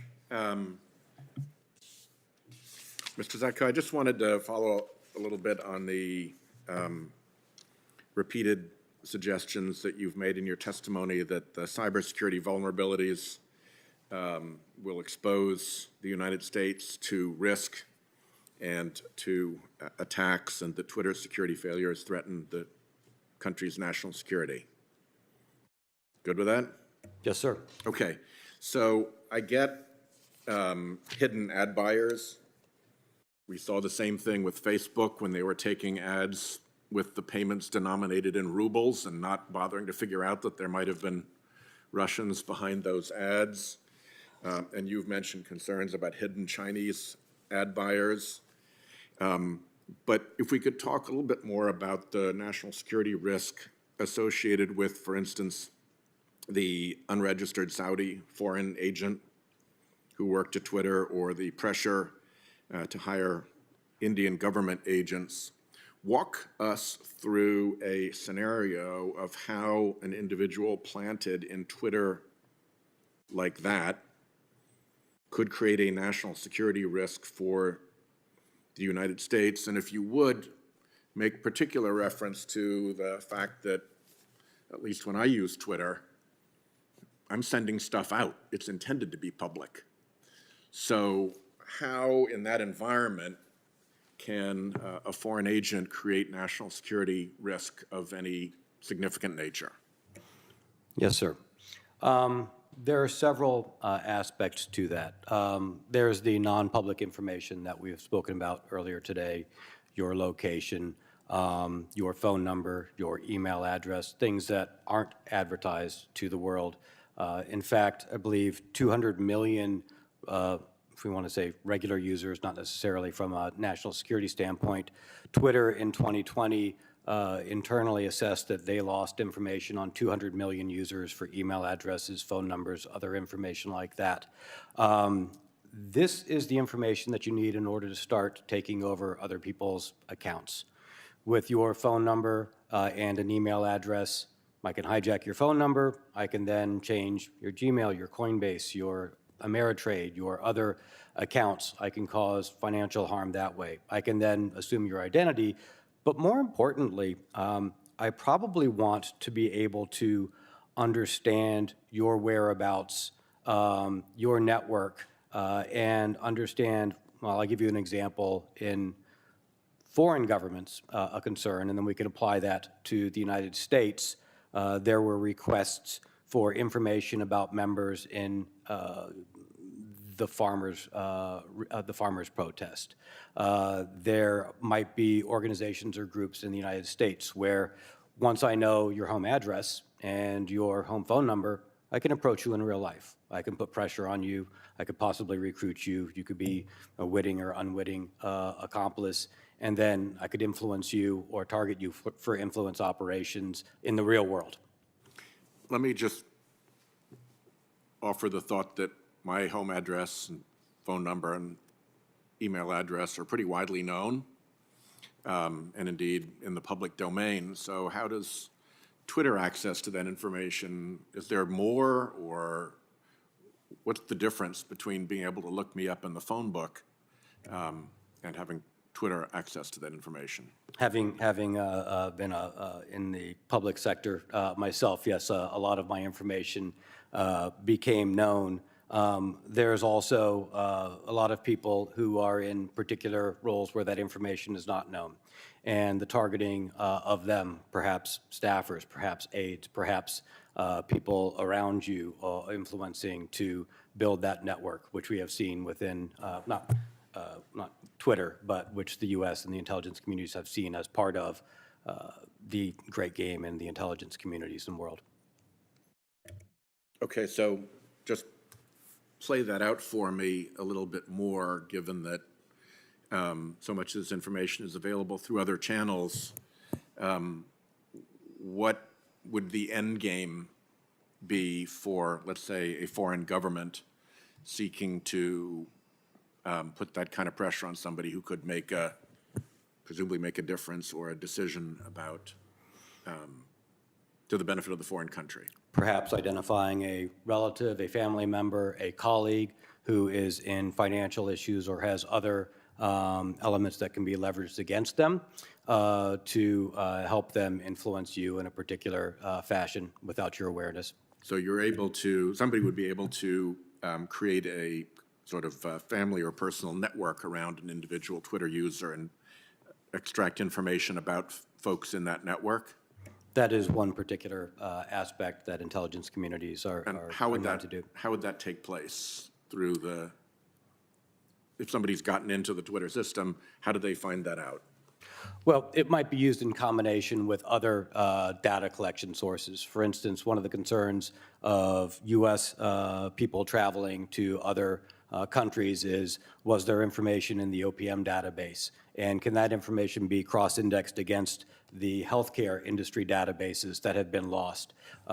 Do we know that this person has a particular political bias on Twitter, and start to tie all of these things together for people of influence or access within governments or within sensitive positions? Thanks very much. My time is up. Thanks, Senator Whitehouse. Senator Graham. I'm sorry, Senator Cornyn. Mr. Zatko, I want to explore just in the next 6 minutes the kind of data that is available on American citizens that can be used for appropriate or inappropriate purposes. You're familiar with the concept of ubiquitous technical surveillance, aren't you? I can understand those words together and get the general context, I believe, sir. Yes. Basically, all the cameras that are publicly posted, data on your smartphone, you've already talked about geolocation data, the type of transactions you engage in, where your home is, how much you paid for it. Even Google Earth may have taken a picture of your home or your place of business. So there's already huge volumes of data available for whatever purposes, even above and beyond what social media collects, correct? Yes, sir. There is a lot of information about a lot of us in many different ways available through technology right now. And I dare say, I bet most Americans just can't fathom the volume of data, and that's without even getting to things like social media. For example, in 2015, I think it was, there was a hack of the Office of Personnel Management records. I think it was 22 million records of government employees, including their applications for security clearances, was hacked reportedly by the People's Republic of China. And then if people decide that they want to figure out their family ancestry and use one of the DNA testing companies, my understanding is much of the testing is outsourced to places like China, where obviously it's not secure from Chinese government access. And so when we're talking about the privacy concerns of Americans, this is not just limited to platforms like Twitter and social media, correct? That is correct, sir. I was informed I was in that OPM database and that my information and my security clearance information was collected as well. And turning to Twitter, you've already talked about the lack of what I would call protection from insider threats in the intelligence community. If you're working in the intelligence community, they have logging protocols that will determine who accesses what information, correct? So it can be audited later on to determine whether there'd been inappropriate access. That's the sort of protocols or mechanisms that were not available at places like Twitter when you worked there, correct? Yes, sir, correct. And so anyone who could get access to that information could, on top of all the information that I asked you about earlier outside of social media, if you look at the cumulative data picture, is that the kind of information that foreign governments like the People's Republic of China are regularly accessing for their purposes? I can't say whether they are regularly accessing. I don't have that direct information. I am aware that some people and organizations have gotten very good at cross-indexing across very large amounts of data collected on numerous people from various sources, OPM, medical, et cetera. Twitter would be a very decent contribution to that multi-source collection. And that's where things like artificial intelligence can come in to comb or mine vast sources of data for a more targeted or narrow purpose. Is that right? The ability to collect and mine, yes, has been augmented by modern AI techniques. So there are what I would call defensive concerns about people's or individuals or government's access to your personal data, but there are also offensive concerns as well. And that's where the issue of disinformation, or a term that became popularized during the 2016 election aftermath, was active measures. These are efforts by foreign governments, perhaps foreign intelligence services, to actively create a narrative or a message that is essentially propaganda by this foreign government that can be used to try to influence American public opinion. Is that accurate? Yes, sir. Not just American, that has happened worldwide, such as Myanmar, and in 2018, Facebook acknowledging that the disinformation campaigns on their platform contributed to genocide. And as you pointed out earlier, it's not just when you're looking at the data that is available on each one of us as American citizens, for whatever purposes, for good or ill, there's also a lot of information about who we interact with, right? There's something in the intelligence community, sometimes they talk about pattern of life. Maybe you'd want to talk about a network of friends and associates, family members and the like, from which inquiring minds could obtain additional data about us. Yes, and to your point, information operations are of a concern. Twitter acknowledges that they do happen on their platform. They have disclosed numerous ones, and they are aware of others that are ongoing.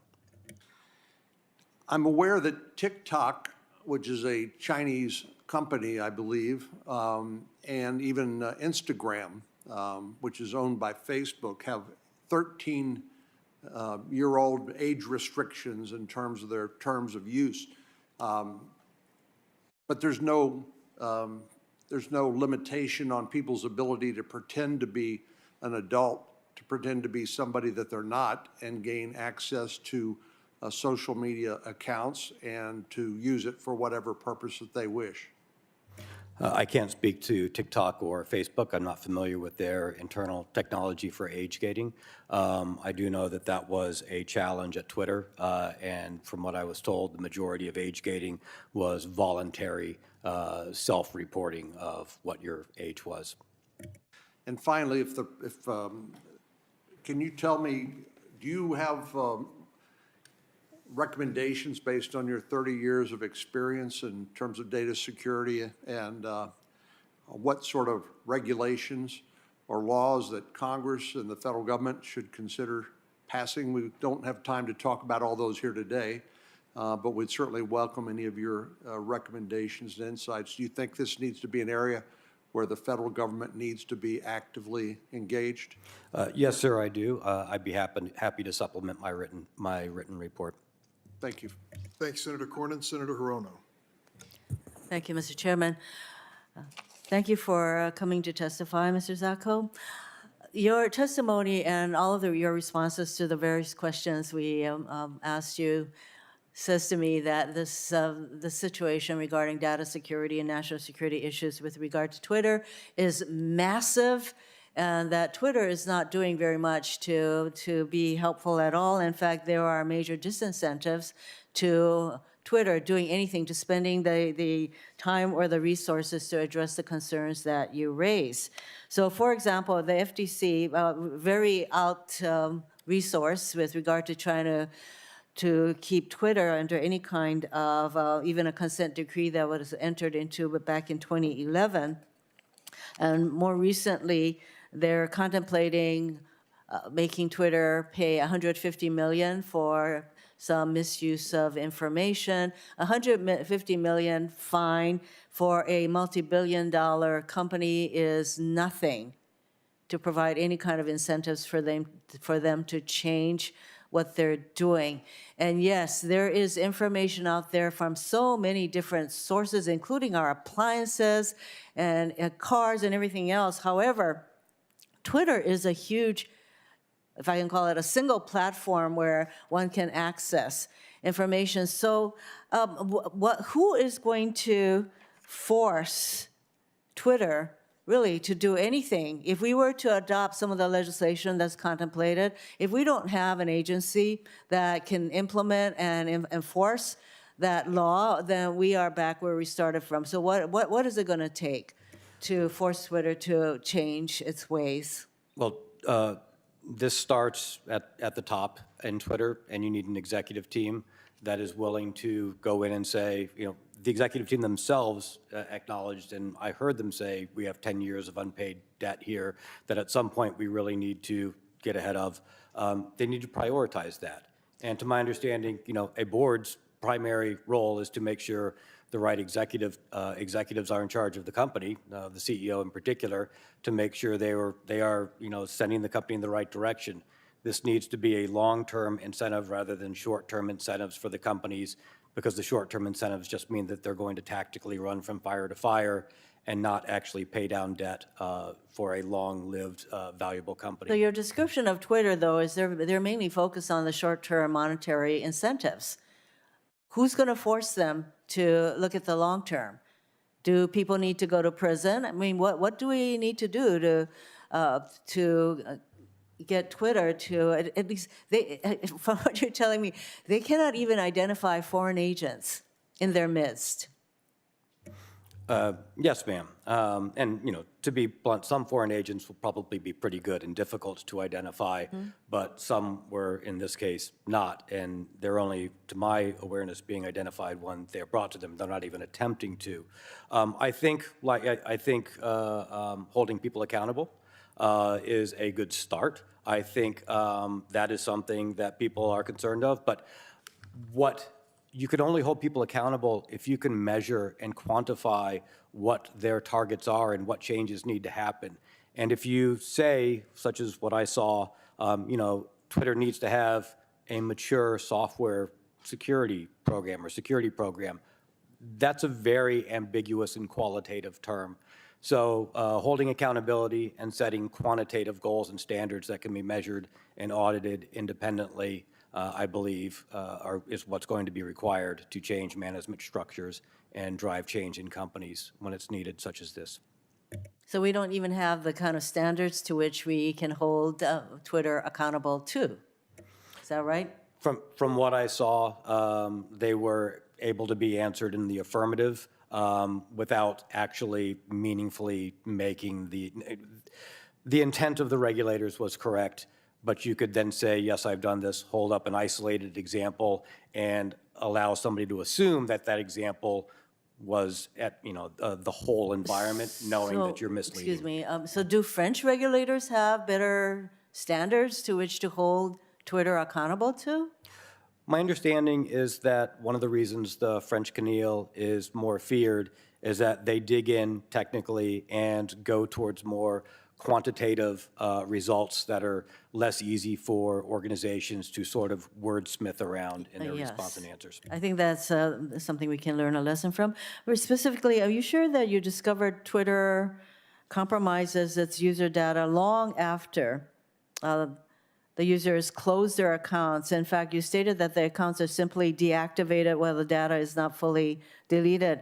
At the time of your departure from Twitter, was that the company's continuing general practice that they don't really eliminate the data?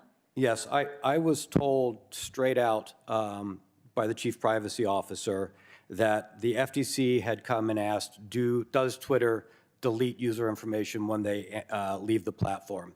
And the reason this person told me this is he said, I need you to know this because other regulators are asking us, and this ruse is not going to hold up. So instead of answering whether we delete user data we intentionally have replied, we deactivate users and try to sidestep the program because we know we do not delete user data and cannot comply with that if they demand us to. You would think that that would be something that they could do technically to be able to actually delete data, because for the users to deactivate your account means that there should be nothing there of your account information, et cetera. Isn't this something technically that they could do? This goes to one of the fundamental root problems I mentioned in my opening oral statement, which is they would need to know what data they have, where it is, and why they got it, and how long, who it's attached to in order to do that. If they did that, which should be a fundamental expectation that I would have as a user, yes, at that point, they could absolutely delete the information. Thank you. Senator Graham's recognized for 6 minutes. Thank you very much for coming to the committee and giving us your insight. Something good will come from this. Do you believe that?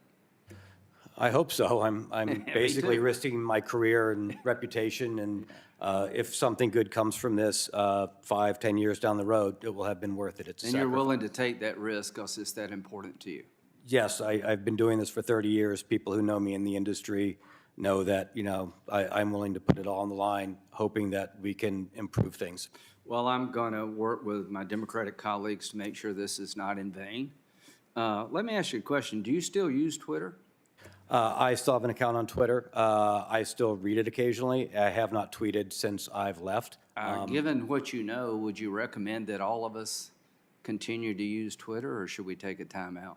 I think Twitter is a hugely valuable service. It really shapes. So no matter what you said today, you're okay with the rest of us still tweeting? I think people should look at the information they're getting off of it differently, and I think people should put pressure on Twitter and ask questions from the public as well as from the government and regulators. You're not asking to shut them down, you're asking them to get better. Absolutely, sir. Okay. Would you buy Twitter given what you know? If you had the money. I guess that depended on the price. That's fair enough.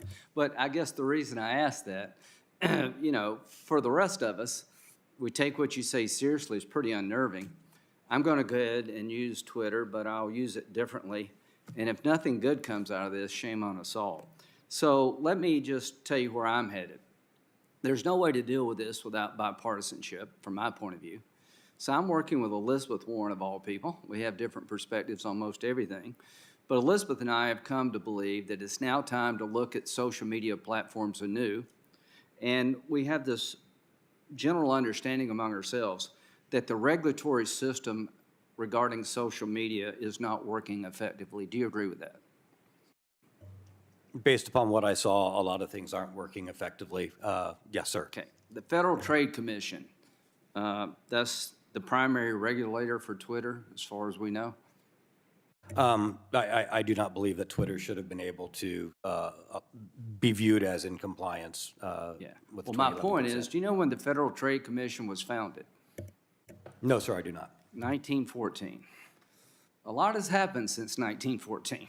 World War I, World War II, and an explosion of social media. Would you say, given what you know, it seems like the regulatory bodies are sort of outgunned here?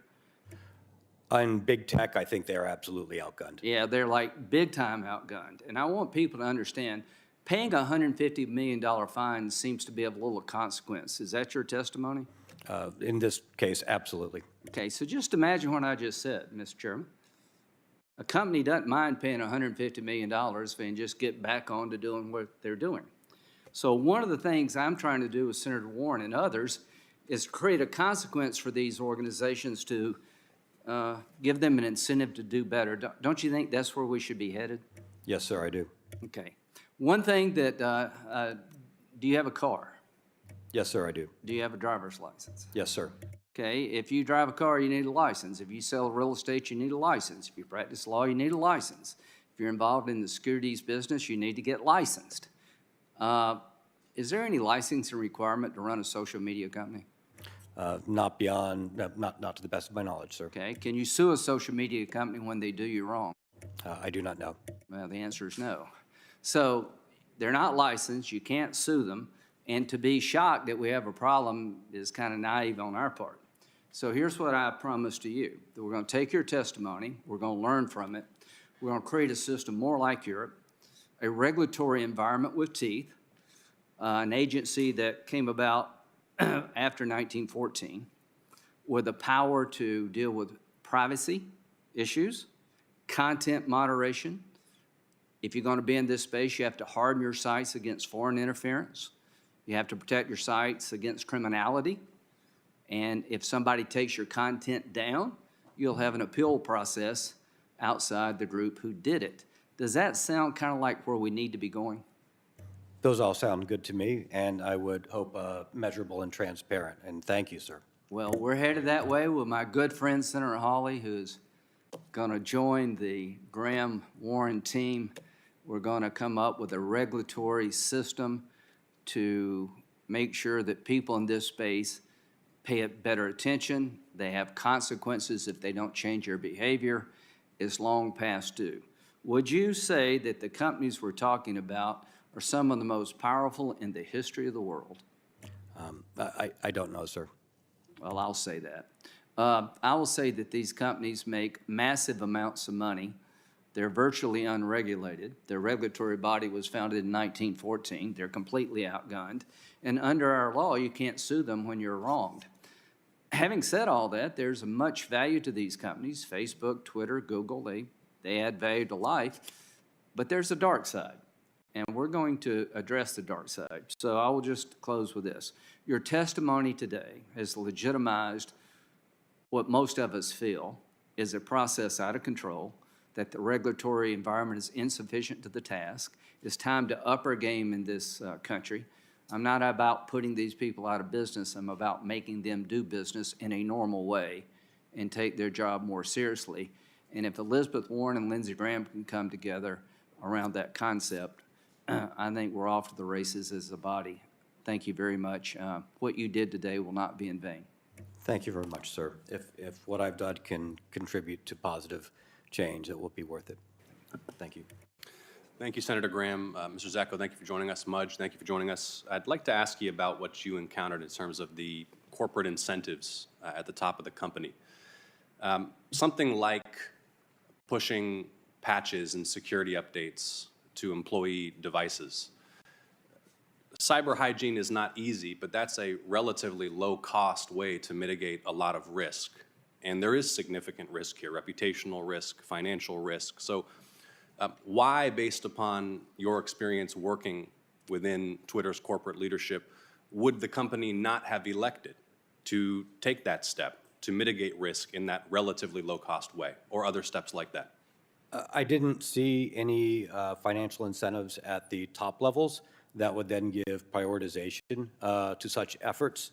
In fact, I saw incentives counter to that, and combined with a culture where the company needs a crisis to operate and is driven by crises, those didn't afford time or focus, from what I saw, to do the basic security hygiene. What are the incentives against something like patching? So it was just, so I'll give you an example. One of the things that I was surprised while I was there, we did a media day from the executives for the street. It was the first one that Twitter had done in a very long time. It set very ambitious goals for growth, for revenue growth, goals that I was concerned that the company would not be able to hit. Not too many months after that, there was an internal value creation award presented to me, offering $10 million if we tripled these growth goals. And I raised concern saying, I don't know how we can do that unless we entirely cut corners everywhere. I do not like this incentive structure. How are we going to be able to devote resources to the basics, such as fixing security patching, getting the systems up to date, building a development and testing environment for all of the different Okay, but how is the growth incentive hostile to something like pushing software updates to employee devices? And given that is a, you know, as I understand it, a fundamental security practice, a basic cyber hygiene practice, why were you unable to implement a change like that, that sort of baseline hygiene practice where you'd want all employee devices to be updated to the latest version? Yes, I brought that up numerous times. I was repeatedly told that, 92% of the systems had security software, and I kept asking, what is the security software reporting? It took me a month plus to get the truth that 30% of the systems were not received, they had turned off software updates. There was a culture of not reporting bad results up, only reporting good results up, because that was the internal incentive structure. You were rewarded based upon relationships and how you performed in an emergency, not for identifying existing errors and doing the groundwork for keeping the lights on, running the business. My inability to find such basic information was disturbing. So you couldn't get the authorization, for example, to implement an MDM system or some system to push patches out to user devices, or you just couldn't work the bureaucracy to make it happen? I had the authorization. I couldn't get the real information because people were misrepresenting to the executive team, and the executive team was then further misrepresenting only good news and incorrect news to the board. So it took me several months to start going and getting ground truth and to find out that this had been a culture of only present good and positive reports up, and that's how you move forward in the company. Okay. Let's talk about the data, much of it no doubt sensitive within Twitter's possession, and some of the most alarming aspects of your disclosure and testimony is that the extent to which Twitter may not know what it has. What would be, and of course you don't know what you don't know, but what would be an example of the kinds of data sets that Twitter might possess but not fully understand it possesses? And what would be the mechanisms other than monitoring user activity by which it would have accumulated such data? Sure. One example, I was surprised to see that in an internal incident review in 2020, 50 million Twitter employees' information had been exposed. And that number confused me because Twitter doesn't have 50 million employees. Twitter has all of the information of all past employees, contractors, and other users because they haven't deleted that data. They've kept that data in that system, and those systems, when they are expose that information. That was surprising to me. Sorry, what was the second part of your question, sir? No, that's helpful, and I'm running low on time, so I want to get to this next point, and I know some of my colleagues have covered it, but the risks associated with targeted advertising, whether for the purpose of inducing targeted users to click on links that could then harvest data about their devices or their web use or their location, or possibly inject malware, or for targeted influence campaigns. Can you please talk about what you observed and what you view to be the risks associated with the advertising model and the capability of enterprise clients of Twitter's to target ads and links to specific users? Yes, so that area wasn't specifically my domain. That was under the executive of sales engineering. The parts that I believe are relevant were not only the additional report that we talked about earlier with the information operations, but I did see that data sets internally to the organization when I first joined, thousands of users had access to the advertisers' information, including their bank accounts and routing numbers. And when I first joined, people could change that information, and you could understand why changing the banking account information of a company such as Apple or Nike might be problematic. Final question, and then I'll yield to Senator Hawley, and I'm going to follow up with you on this one for the record as well to get as much detail as possible. But what records, documents, or technical information, with as much specificity as you can muster right now, would you suggest that the Congress should seek from Twitter to understand the extent of the alleged lax security practices, but also what data may have been exfiltrated, when and by whom, what the level of national security risk might be? What should we be seeking from this company so that we can assess the level of risk and the threat and make policy accordingly? Yes, sir. I submitted, I believe, 100-plus pages in my disclosure with data, talking about the sources of that data and providing a roadmap for investigators. I will do it a disservice trying to summarize the large numbers of sources and locations of that data, but hopefully My lawful disclosures provide that roadmap, and I'm happy to follow up. Okay, we'll with more review it in detail. full and send you any follow-ups. Thanks for your sir. testimony. Senator Hawley for 6 minutes. Thank you very much, Mr. Chairman. Mr. Zatko, thank you for being here. Thanks for your testimony. Thank you. I want to make sure I got this straight. You've stated today and in your report that about 4,000 Twitter employees are classified as engineers. Is that right? Yes, sir. At the time, half of the employees, I believe there were 7,000 plus full-time employees. Got it. And that means that these 4,000-ish employees would have had access to live user data all over Twitter. They could access individual users' personal information, including their live data. Have I got that right? Yes, sir. If they, so they would have access to the production environment. If they spent the time to meander around and look around, they would find that they could access these large troves of data. Including geolocation data? Did you testify to that earlier today? I know that Twitter has IP locations and that they do use geolocation services based upon IP addresses. Wow, 4,000 employees with access to that data. That's extraordinary. So those employees would be in a position then, if they wanted to get this information and dox Twitter users. Is that fair to say? That is a concern of mine, sir, yes. Wow. That's a significant concern. 4,000 people with the ability to dox individual users who pick up the phone and use Twitter. That's extraordinary. Have you ever seen it happen? I have seen numerous situations where Twitter engineers had to patch a problem, and I said, what was the problem? And they said, oh, engineers could tweet as anybody. The data was exposed in this part, and it was always reactionary rather in finding these wounds left and right and putting Band-Aids on them because the systemic underlying problems were not addressed, the broad access to too much information and too many systems. When you say Twitter engineers could tweet as anybody, tell me what that means. That meant a Twitter engineer understanding how the running systems and the data flows were operating could then access and inject or put forward information as I mentioned in my oral statement, any of the senators sitting here today. And have you ever seen that happen? Not directly. Not directly. Are you concerned it has happened? Do you have some reason to believe it may have happened? The number of cases that were reported to me by individual engineers saying, hey, we found this, I'm going to try and have somebody fix it, where that was the exact problem and we wouldn't know if it had happened in the past, yes, I am concerned. Wow, I think that's pretty significant testimony.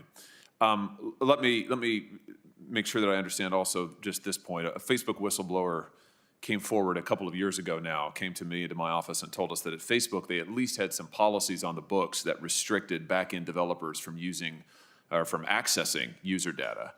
Now, whether or not those policies were ever followed, who really knows? But is it your testimony to me that Twitter had no similar policies in place that would have restricted these 4,000 engineers from accessing user data in this way? Not technical enforcement, technical policies that were enforced. I did see basic policies such as, hey, you're not supposed to access inappropriate systems, but I also saw policies saying that your work laptops should only run in the following setups, and I was aware that I don't believe any of the laptops were in compliance with those policies. None of the laptops?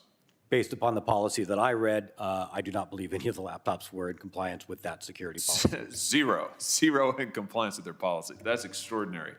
Let me ask you about this. That same Facebook whistleblower told us a couple of years ago now that Twitter's content moderation staff routinely collaborated with content moderators at Facebook and Google.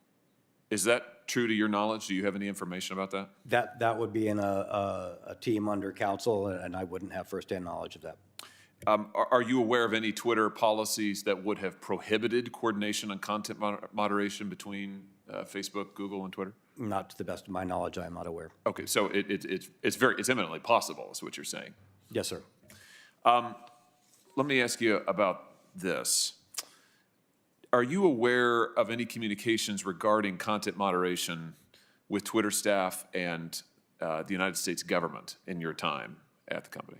I'm familiar of the conversations that happen through Department of Homeland Security, the traffic light protocol, where there are messages sent out to organizations about threats that maybe the FBI or other organizations had insight into. So earlier this year, documents that we obtained from a different whistleblower at the Department of Homeland Security exposed that the Disinformation Board that the Department of Homeland Security set up that first on the Disinformation Board's list of companies to meet with was Twitter.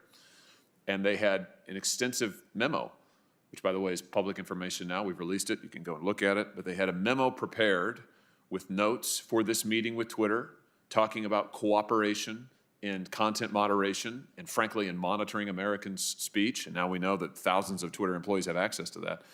This was all in these documents. I guess my question to you is, and I know you weren't in those meetings, but why do you suppose that the Disinformation Board had Twitter first on the list of entities to come to talk about coordinating, monitoring American speech? I can't opine on that, but I can say that Twitter is a tremendously influential platform, and we do know that there are information operations being run on Twitter.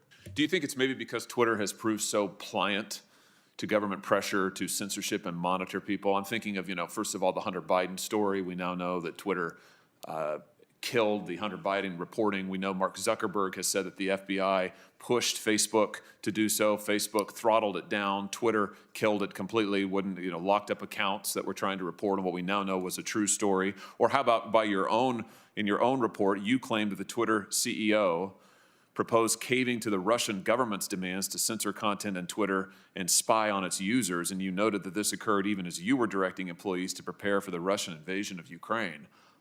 That sounds like an executive team that's pretty darn pliant to the demands of governments to weaponize effectively their platform to control information, to spy on its users. What's your view? I wasn't there when the Hunter Biden issue happened, and I don't have any information on that. I wasn't briefed into it or involved in any of the investigations. The CEO was the CTO at the time when he proposed to me that, hey, what do you think about, why don't we just let Russia perform their own moderation? They're a democracy, so why shouldn't we let them do it? I didn't know what to think at the time. Then, sir, I was a little flabbergasted. Well, I think I know what to think.